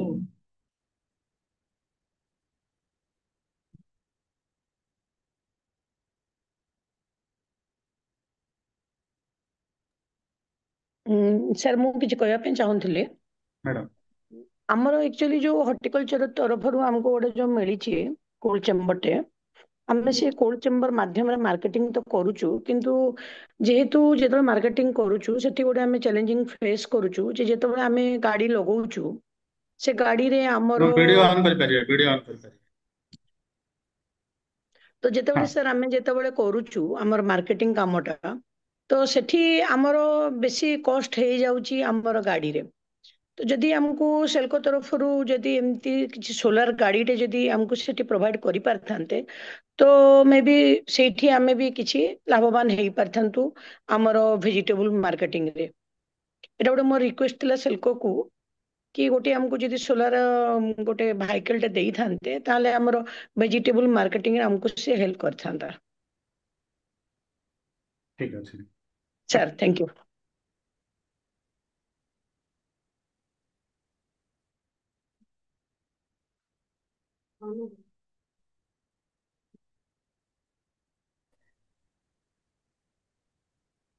ନିଶ୍ଚୟ। ସମସ୍ତଙ୍କୁ ନମସ୍କାର। ଅ, ମୋ ନାଁ କାହ୍ନୁଚରଣ ମାଝୀ, ଦେବତ୍ତ କ୍ଲବ ସମ୍ପାଦକ। ମୁଁ ତ ପ୍ରଥମ କରି ଆଜି ଜଏନ୍ କଲି, ଆଉ ବହୁତ ବହୁତ ଧନ୍ୟବାଦ ଦେବି ସେଲ୍କୋ ଫାଉଣ୍ଡେସନକୁ କି ଏଇ ପ୍ରକାର ଗୋଟେ ପ୍ଲାଟଫର୍ମ କ୍ରିଏଟ୍ କରିଛନ୍ତି ଆଗାମୀ ଦିନରେ ଆମର କ୍ଲାଇମେଟ ରେଜିଲିଏନ୍ସକୁ ନେଇକି କାମ କରିବା ପାଇଁ। ଅ, ମୋର ସଜେସନ ରହିବ ସାର୍, ଏଫପିଓ ମାନଙ୍କ ପାଇଁ ତ ବହୁତ ବଢିଆ ପ୍ରୋସେସ କରିଛନ୍ତି, କିନ୍ତୁ ଗୋଟେ ଜିନିଷ ଦେଖାଯାଉଥିଲା କି ପ୍ୟାକେଜିଂ ବ୍ରାଣ୍ଡିଂ ଉପରେ ଟିକେ ଆପଣ ଭିଡ଼ିଓ ଅନ୍ କରିପାରିବେ ସାର୍, ଭିଡ଼ିଓ ଅନ୍। ସାର୍ ମୋର ତ ଜ୍ଞାନ ନାହିଁ ସେ ଦୃଷ୍ଟିରୁ ମୁଁ ଠିକ ଆଉ, ଅଛି। ଆ, ମୁଁ ଅନୁରୋଧ କରିବି କି ପ୍ୟାକେଜିଂ ବ୍ରାଣ୍ଡିଂ କୁ ଟିକେ କେମିତି ଆଉ ଟାଇ ଅପ୍ କରିହେବ ଏପିଓ ମାନଙ୍କର, ଯୋଉଟା କି ଆଗାମୀ ଦିନରେ ଭଲ ବ୍ରାଣ୍ଡିଂ ରେ ମାର୍କେଟିଂ କରିବାର ଗୋଟେ ସହାୟକ ହେଇପାରିବ। ଏଇଟା ମୋର ମତାମତ ଥିଲା। ଠିକ ଅଛି। Thank you sir.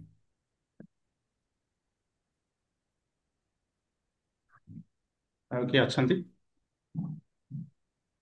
ଆଉ କିଏ ହ୍ୟାଣ୍ଡ ରାଇଜ କରିଛନ୍ତି? ଓକେ, ତାହେଲେ ସମସ୍ତଙ୍କୁ ଧନ୍ୟବାଦ। ତ ଆଜି ଆ, ଯେତେ ବି ଜଏନ୍ ହେଇଥିଲେ ଆମକୁ ପ୍ରୋତ୍ସାହିତ କରିଥିଲେ, ବସ୍ ମୁଁ ଧନ୍ୟବାଦ ଦେବି ଆମର ଜାଡେନ୍ ଏପିଓ ଆଣ୍ଡ ସହାୟକ ଏପିଓ ପ୍ଲସ୍ ଅର୍ଗାନାଇଜେସନ ରିପ୍ରେଜେଣ୍ଟେଟିଭ, ସମସ୍ତ ପାର୍ଟିସିପେଣ୍ଟ। ଆଜି ଗୋଟେ ଭଲ ଆଲୋଚନା ହେଲା। ପ୍ଲସ୍ ନେକ୍ସଟ ସେସନରେ ଆମେ ଏଇ ସେସନରୁ ଆମର ଯାହା କିଛି କିଛି ଆମର ଲର୍ଣ୍ଣିଂସ ହେଇଛି, କୋଉ କୋଉ ଉପରେ ଆମକୁ ଆଉ ଟିକେ ଇନଫର୍ମେଟିଭ ୱେରେ ଯିବାର ଅଛି, ତ ତା ଉପରେ ଆମେ ଏଗେନ୍ ଆପଣମାନଙ୍କ ପାଖରେ ପହଞ୍ଚିବା। ପ୍ଲସ୍ ବହୁତ ଗୁଡ଼ାଏ ନ୍ୟୁ ଇନୋଭେସନ ଆଇଡିଆ ଆଣିକି ପ୍ଲସ୍ ଥଟ୍ ପ୍ରୋସେସ ଆଣିକି। ତ ଏଠି ଆମେ କଲ୍କୁ ୱାଇଣ୍ଡ ଅପ୍ କରୁଛେ। ଧନ୍ୟବାଦ ସମସ୍ତଙ୍କୁ, ନମସ୍କାର। Thank you sir, thank you.